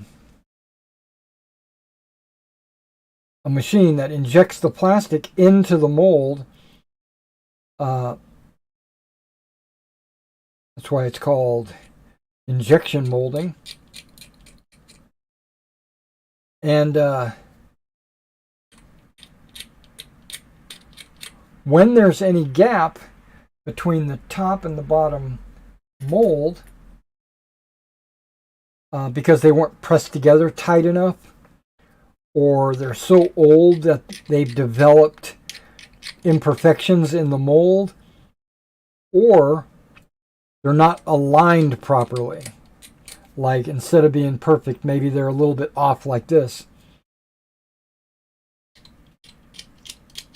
That will cause mold lines.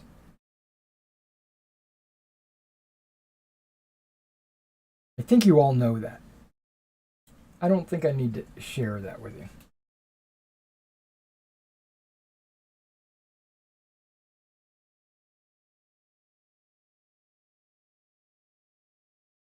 Okay, I'm looking around the edge for where this plastic got injected. I don't see it.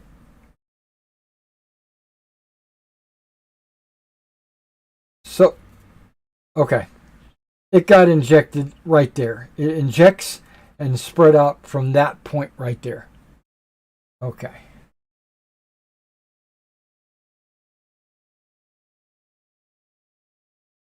So it didn't use like an edge injection. It used a center injection.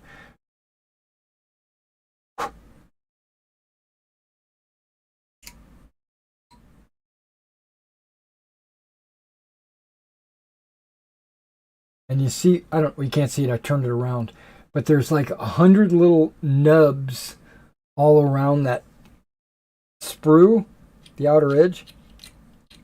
I think that I'm guessing, but I think that the theory behind that is it helps keep the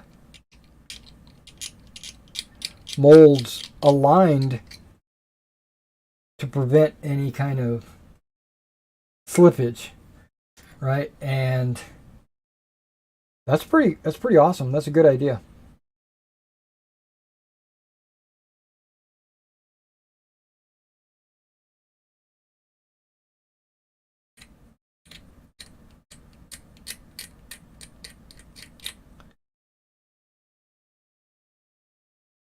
no matter how good you are, there's always something that needs to be cleaned.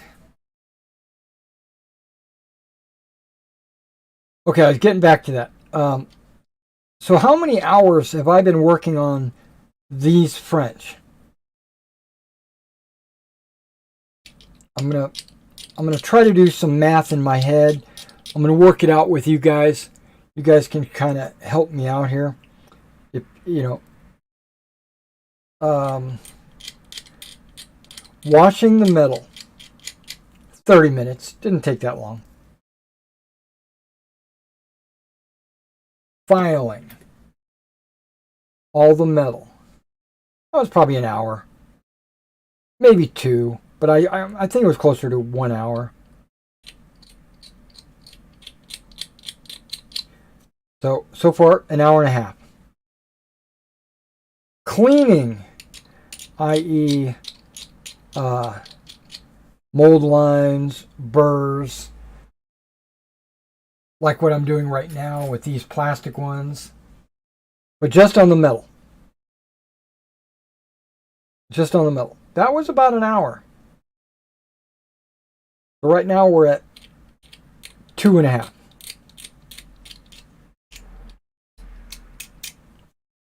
Assembly of all the cav and the metal, to be honest, probably around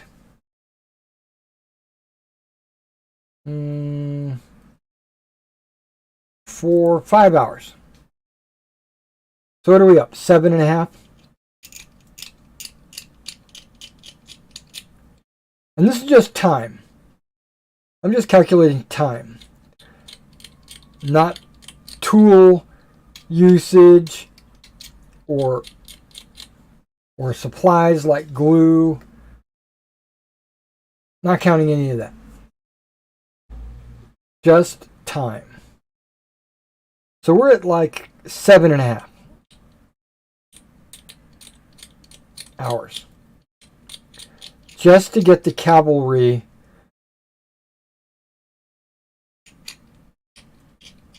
in a position to be put on popsicle sticks. Putting them on popsicle sticks, making all the popsicle sticks for the infantry and the cavalry, that took about an hour. It actually might have been longer, but I'm going to call it an hour. So we're at 8.5.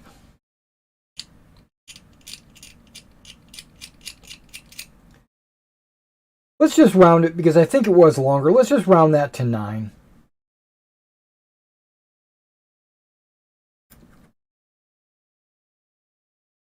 Okay. Assembly of the gun and the standards and all the heads on the metal, infantry and all that. Believe it or not, with dry time for the glue, holding it in place, getting it just right, 2 hours. So I'm going to call that 11 hours so far.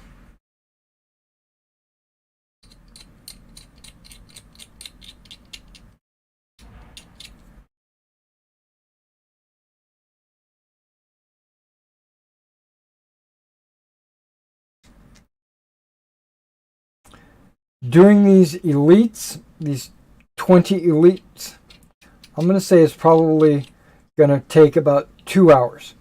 So let's extrapolate. That's assembly and cleaning and everything.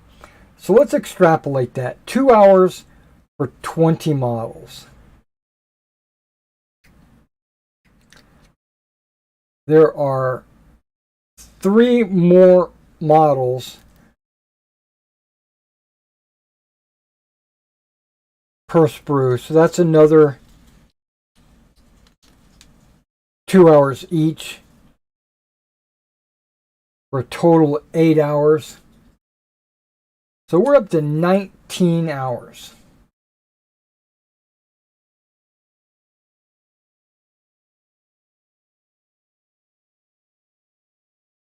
Not counting any supplies or tool usage.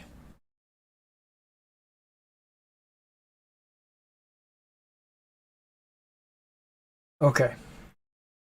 We're just going to round that to 20 just to make it easy and to account for tool usage and supplies like glue. So 20 hours. That's half of a work week, right? 40-hour work week.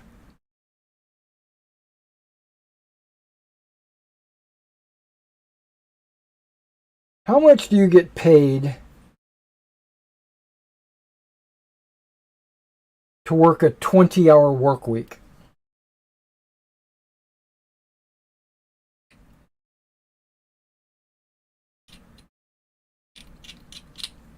$1,000?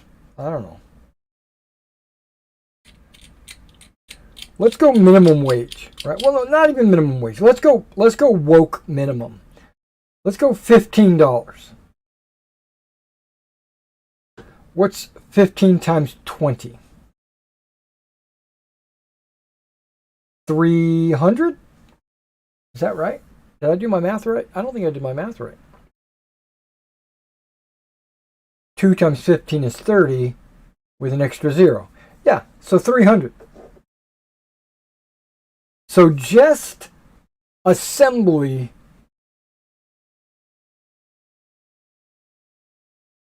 hour-wise should be $300. Right? Approximately.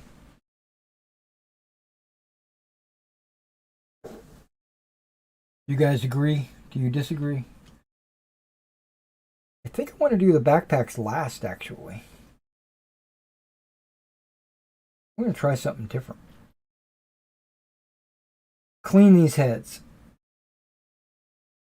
I think they're pretty much clean already. Except for maybe the neck. Okay. I'm flattening it out. I don't think I really need to do this. I'm going to be using plastic cement. I think it'll melt any of that little burr. But if it's excessive, I want to get rid of it because I don't want to rely on the glue to do it.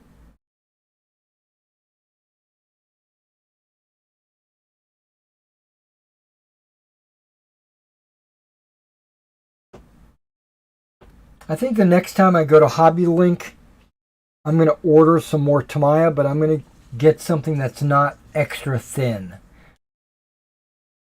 I got the extra thin not to glue models together, even though it seems to be working excellent. I got it to dissolve mold lines and sprues and little plastic ghost hairs and stuff like that that you encounter on plastic models. And if you just rub the glue over it, it'll just melt it away.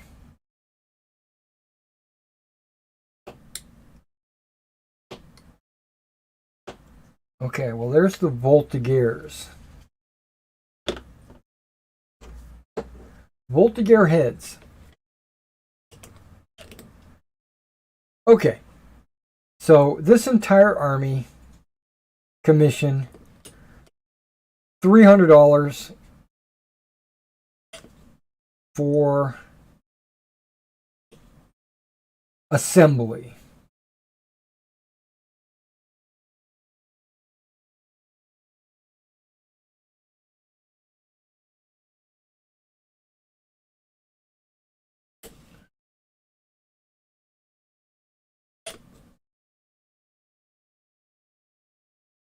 I mean, if I was charging minimum wage, $15 an hour.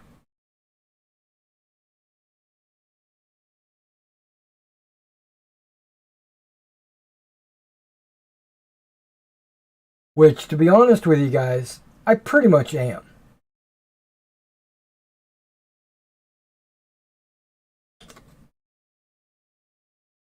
For assembly. Now, when it gets to the painting hours, that's a little bit different. To me, painting hours is more of a premium.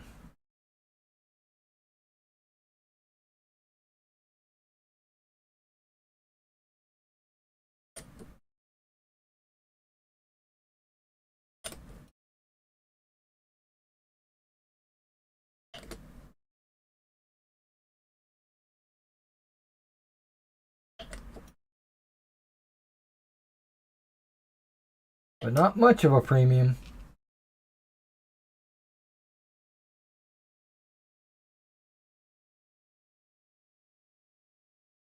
Okay, I'm going to have to go over all these heads and clean them up a little bit.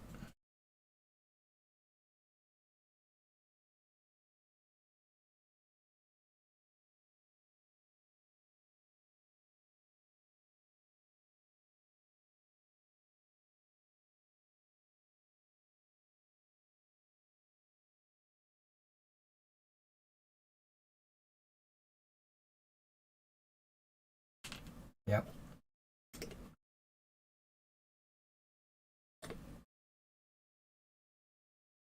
Because this head is such a small piece, I can't put it on the model and then add the glue without having a little bit of glue there to hold it in place.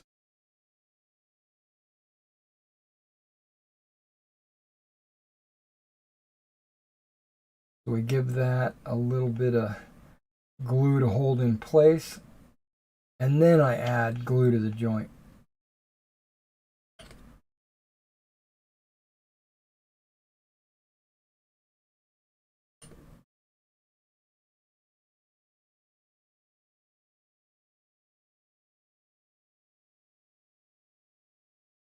Okay, let's take a look at these before I start trying to assemble them.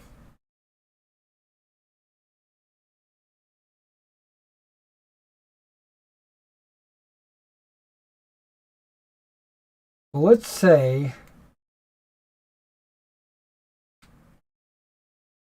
it's going to take me 20 more hours to paint 100 infantry, an artillery piece, cavalry, and the generals.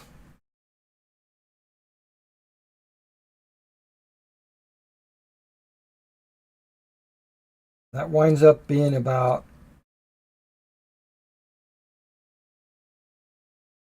what did I say, 20 hours?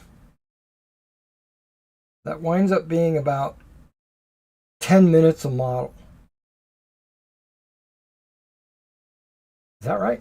Did I do that right? There's no way I'm going to paint. Well, that's not true.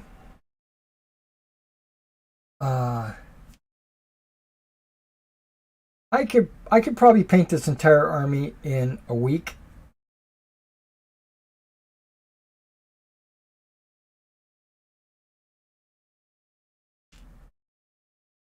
Yeah, probably in about a week.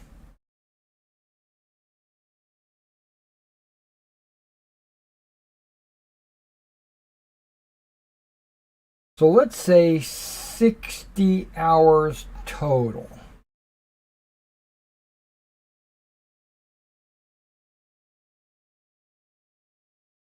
At minimum wage, I think that's $900.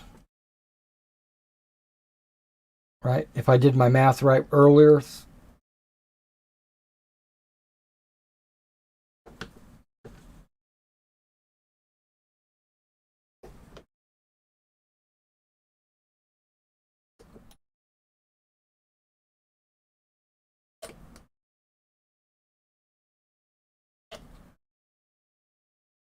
So if I charge somewhere around $900, I'm getting minimum wage.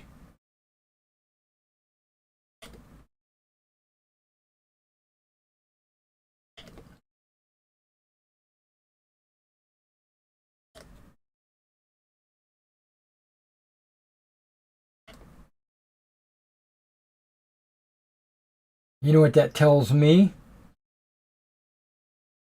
That tells me I don't value my time. I don't value my painting skill.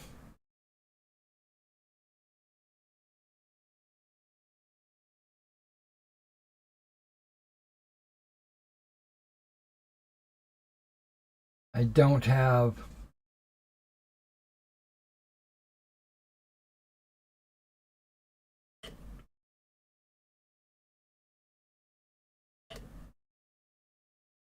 I don't have faith in myself.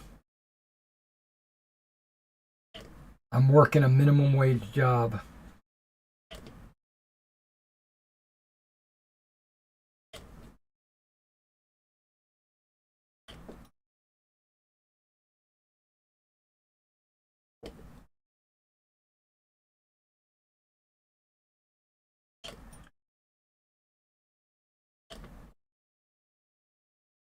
Um,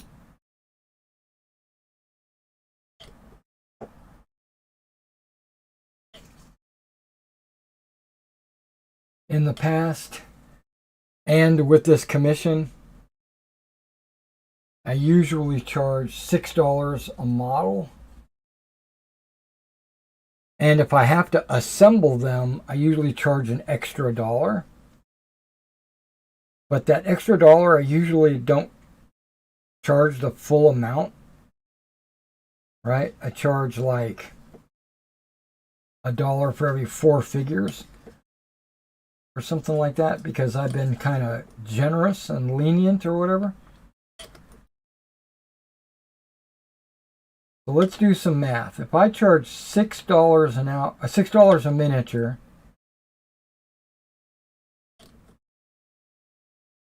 that's $600 for the infantry.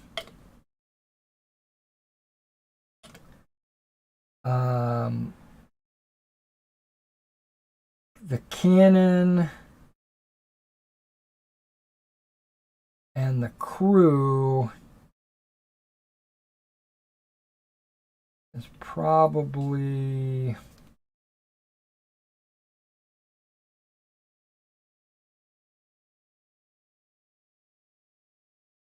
another 24,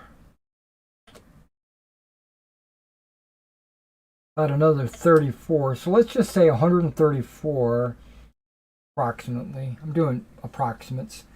And then the cavalry is another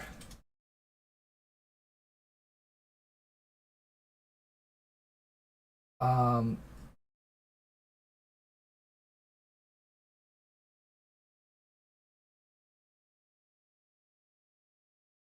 $150, $180 for the cavalry, 100 and plus the officers and the runner. That's another 181. 210, something like that. So, what are we looking at? 8.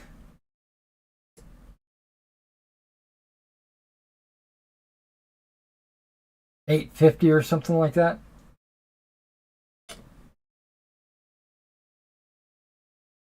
That's less than minimum wage.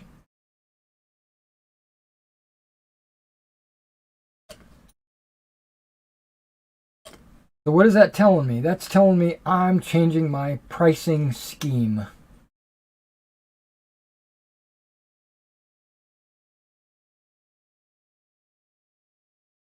I'm raising the prices. Or I should just enforce the dollar per figure that I have to assemble.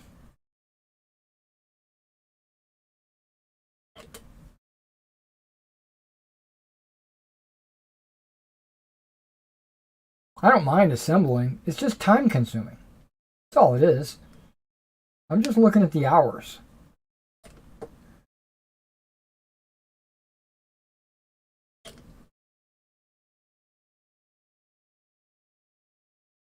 So in my new store update, which is going to come out this weekend,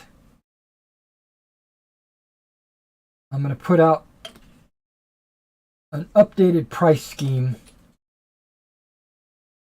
so that everybody can see. And I'm going to break it down and explain why the models, why it's changing, just like I did with you guys.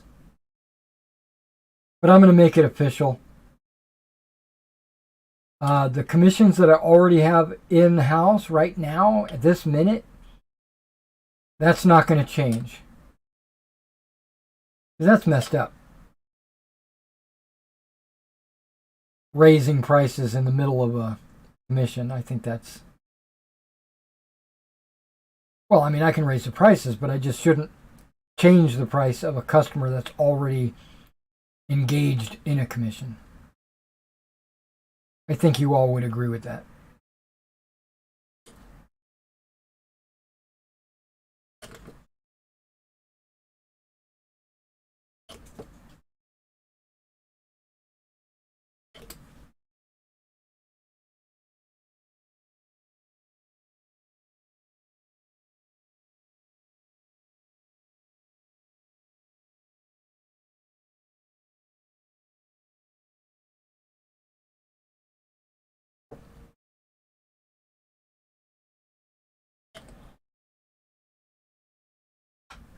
Now, smaller commissions are preferable to me, like a battalion or Hail Caesar or Black Powder, or a squad or two or three, a platoon maybe, a bolt action. But when you're talking about an entire army, this is kind of time consuming.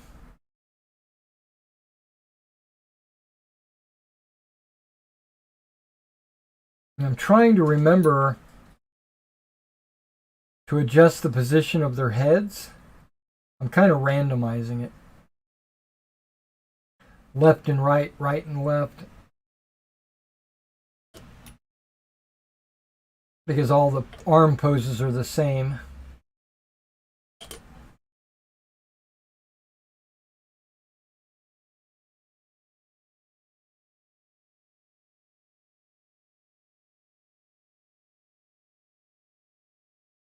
Glad I got a fingernail.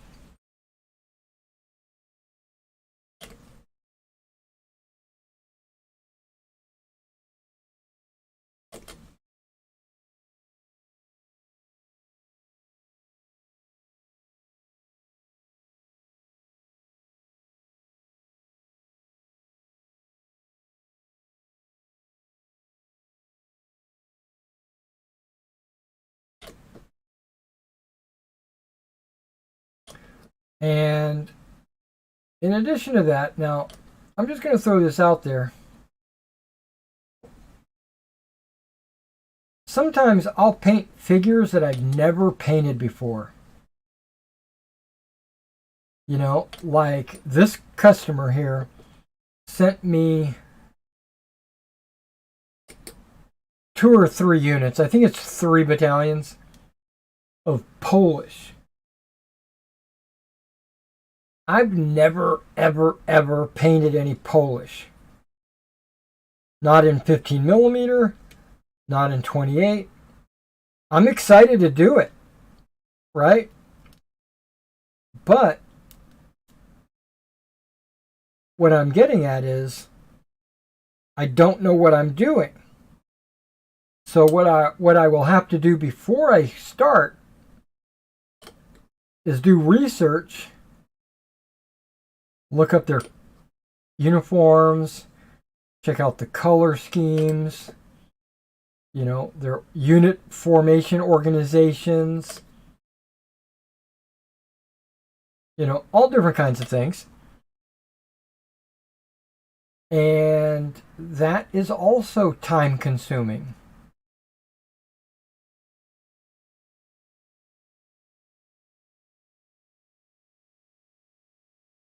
So that should be like when I did the P dot camouflage. I mean, this was a long time ago that I started doing P dot. But when I did start doing P dot, I had to research it, look at it, try to figure out how I wanted to do it, how the colors would mesh with each other. At different scales, you use different colors.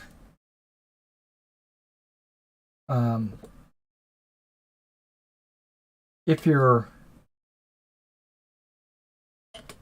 a good painter, you know that a smaller scale will darken your models. So you have to use brighter colors the smaller the miniature gets.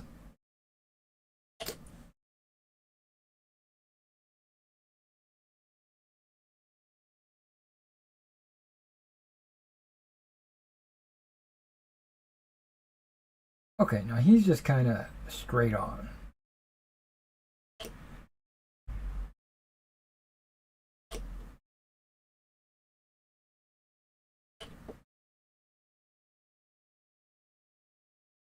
Okay.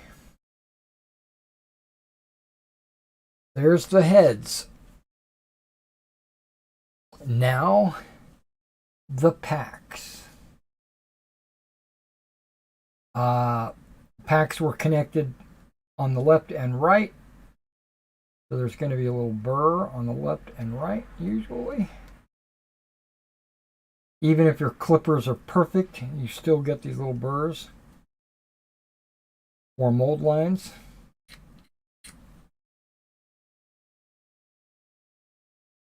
Okay, that one's good.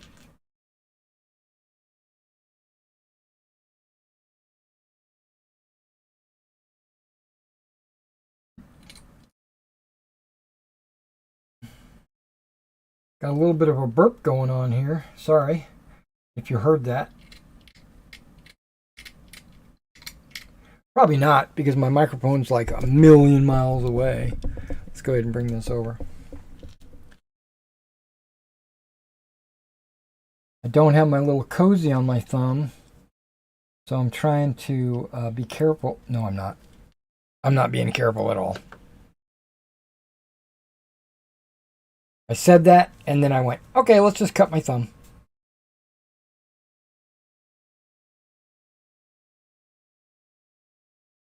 Now, I'm not really anticipating any... That's not true, I'm lying.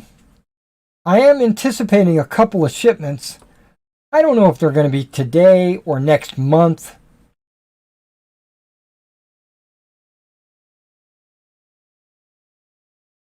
But I got my Hobby Link order in, which has the talus, which is exactly what I was looking for. When I ordered the ballast, I thought I was getting the right size, and I actually learned ballast is not talus. It's kind of a Woodland Scenics term, or maybe it's a model railroading term. But that ballast I can use as gravel for like gravel roads, or just gravel on miniatures, just to give them some texture.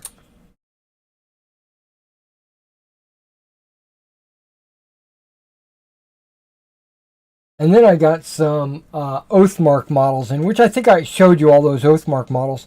I actually got all of those at Hobby Link. Normally, Oathmark I get from Warlord, but Hobby Link was having a sale. And so I said, okay, I'll take advantage of that. I didn't go overboard. I just ordered like 5 or 6 boxes.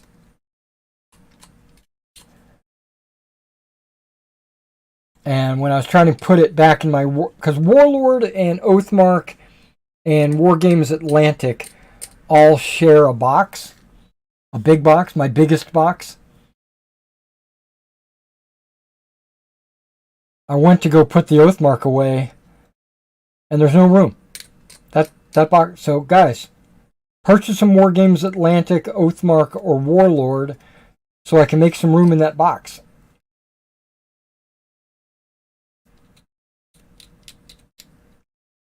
You know what? I might just make a sale. Or that might be next month. December 8th, I think, is the final day of the sale in the store. So maybe I'll have another sale start at that time, and it'll be Warlord, Oathmark. Actually, what do I got in there? I got all kinds of models in there. I got Gripping Beast. I've got Perry. Yeah, that box is like... It's my largest box, but I probably put too much in it. Or not too much, but too many different varieties in there. Okay. So this should be pretty easy.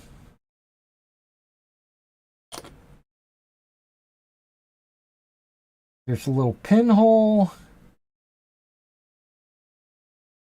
Okay.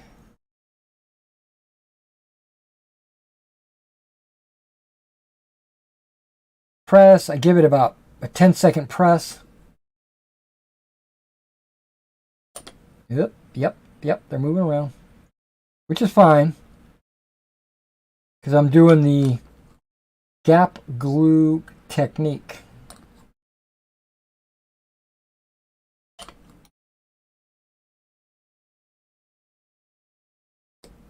Okay, I'm going to let him sit right there, laying down. No, I don't need to do that. I guess I could stand it up. Bayonets. Okay, so once I get everything glued together and it feels like everything is secure, then I'll go in and test it all. A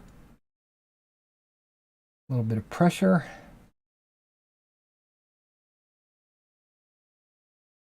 Okay, it didn't like me.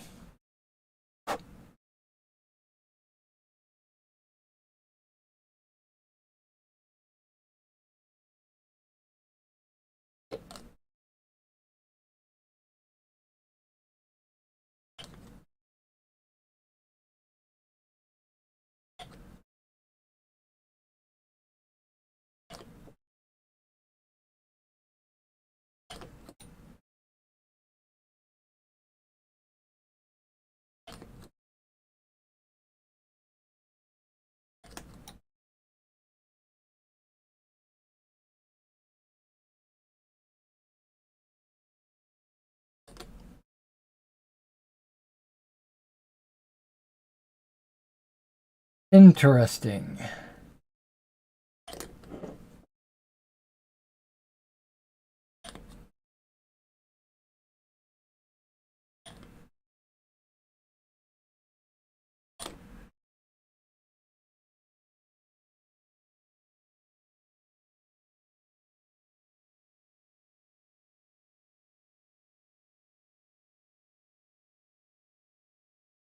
Get that pin in there. Yeah, the backpacks are actually riding higher than I would just suspect.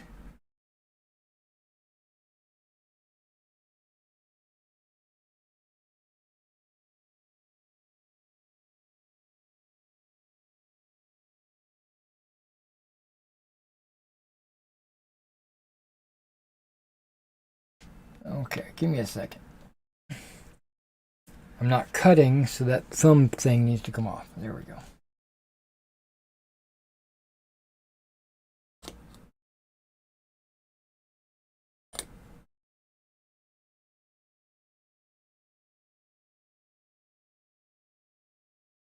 Count to 10. In my head. 1 of the resident minute 9, 10. Yep, there we go. And then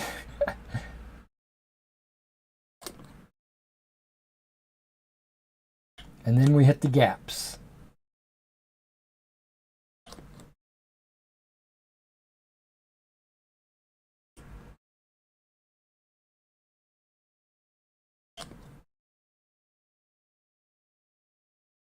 Yeah, this extra thin, I think, dries just a little bit too fast for my liking. That's why I think I'm going to go with something just a little bit thicker. Because I bet the thicker it is, the slower it'll dry. Maybe just thin and not extra thin. I don't know.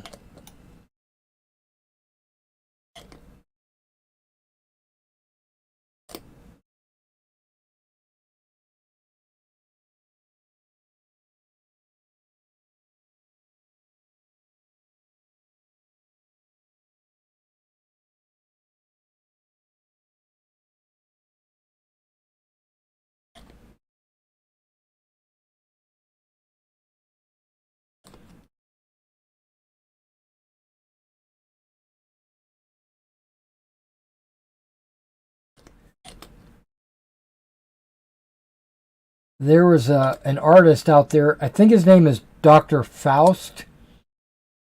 He did some YouTube videos many years ago, painting techniques and stuff. And he's the one that turned me on to the extra thin glue. But what he did was he actually watered it down. He said he took extra thin cement and then watered it down. I don't know if he used water or thinner or what he used, but he thinned it out. And so he didn't use straight glue. But I don't know if he used extra thin. I think he might have been using just regular and then thinned it out himself. And that's why I got the extra thin, because I figured I wouldn't have to thin it. I could just use it straight out of the bottle to clean my models. And it works really good on soft plastic as well. I like some of the Flames of War models, Plastic Soldier. I do a lot of this on 15 millimeters. I'll go over wherever the little mold lines or burrs are, and it'll melt it in a way that once you paint it, it kind of disappeared.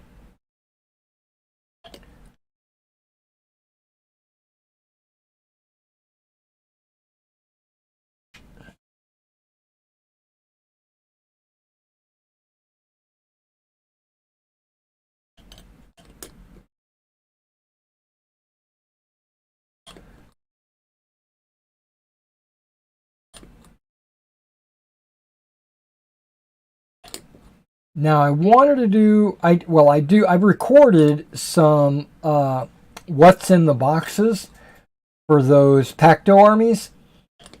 And every one of them has had a broken model in it.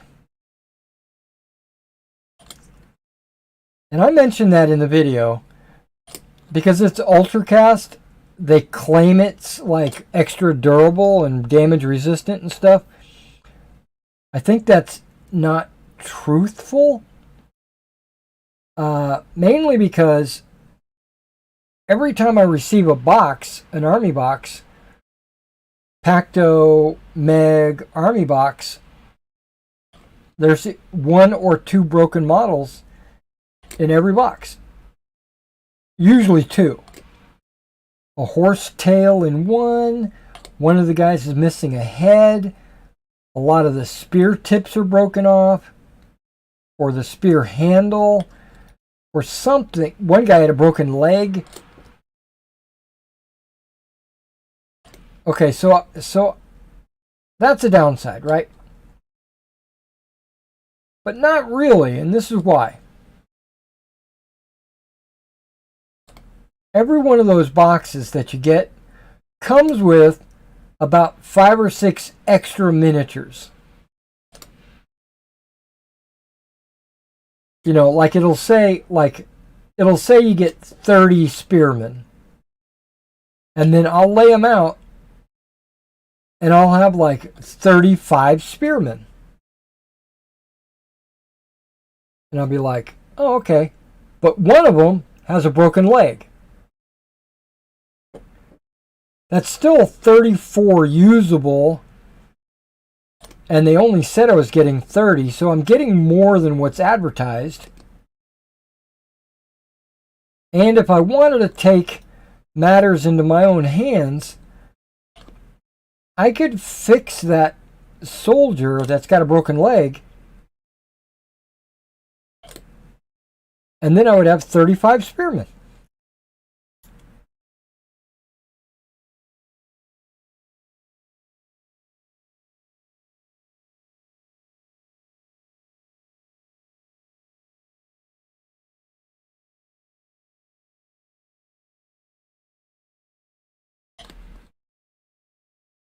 So out of the armies that I recorded, every one of them had somebody damaged.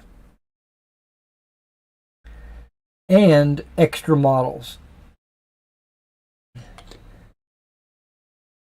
I'll be editing those and uploading those all week. So make sure you come back to the channel and check those out. This last week or so, I have not played any... let me rephrase that. I've not recorded any computer games.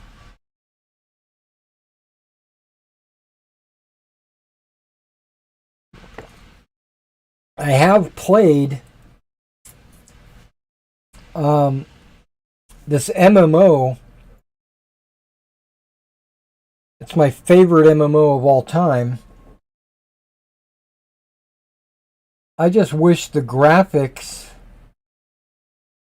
was modern. They updated the graphics like right before they closed down. And then like 10 years later, a private entity picked up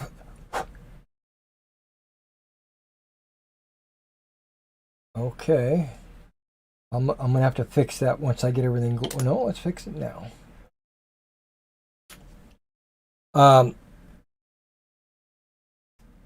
Picked up the game and opened a couple of servers privately. So if you had the link, you could go and actually play.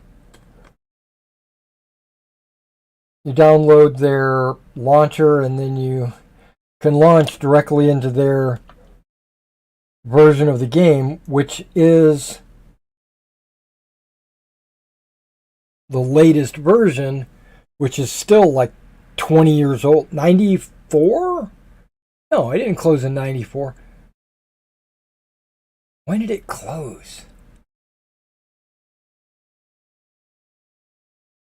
14? Maybe it was 14 when it closed.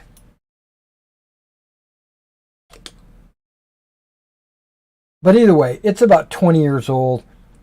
The graphics. City of Heroes. So I log in, make a character, play your character, do the adventures, go on the missions, interact with all the other players. And 90% of them used to play City Heroes when it was a thing. And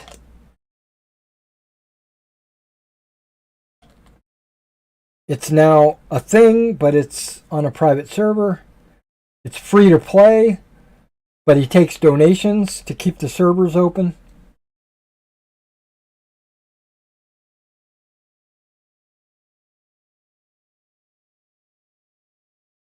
I logged in the other day. I haven't played in a long time. I logged in the other day because I just had an itch. And when I logged in, I saw that one of my characters hadn't been touched in over 750 days.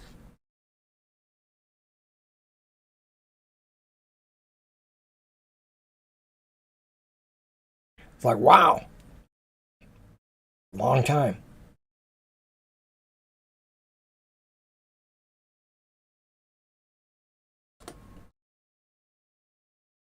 And I got back into it. I started playing, enjoying myself.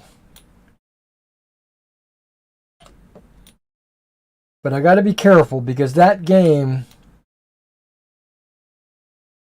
just like any MMO, can really eat your time up.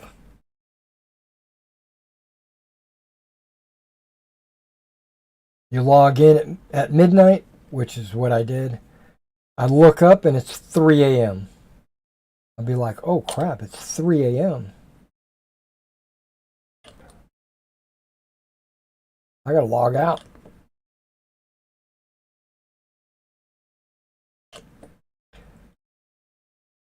That's one reason why I like episodic games like The Troop. You play one mission, you're done. Or you play one in a campaign, you still only play one mission and you're done. You're ready for the next mission, but that's a break point that I can stop playing, walk away from the game, and that mission usually only takes like 1 hour. That's great. Now I play like Rome 2. I find myself playing battle after battle after battle, moving around the campaign map, and 3 hours later I say, oh crap, I've been on for 3 hours.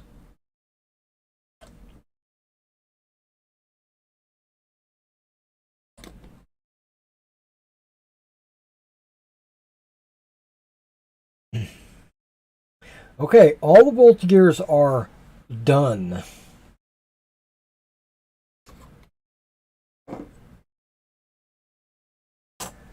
Okay, I'm going to give these guys a few minutes before I start yanking on them.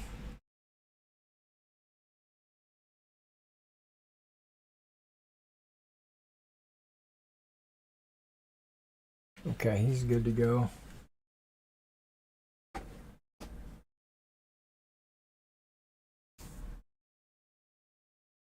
Yeah, and I don't plan to do these on camera. It's basically the same thing. And then all the infantry, all I'm going to do is glue heads and backpacks on. You don't need to watch me do all that. So I'm going to do all this today. And then maybe if I've got enough time remaining at the end of the day, I'll prime all my miniatures. And then maybe if I'm lucky, I can get online tomorrow morning. And we can actually start painting some of these guys. Alright guys, thanks for coming out and watching me do this, and I will see you maybe tomorrow. Take care.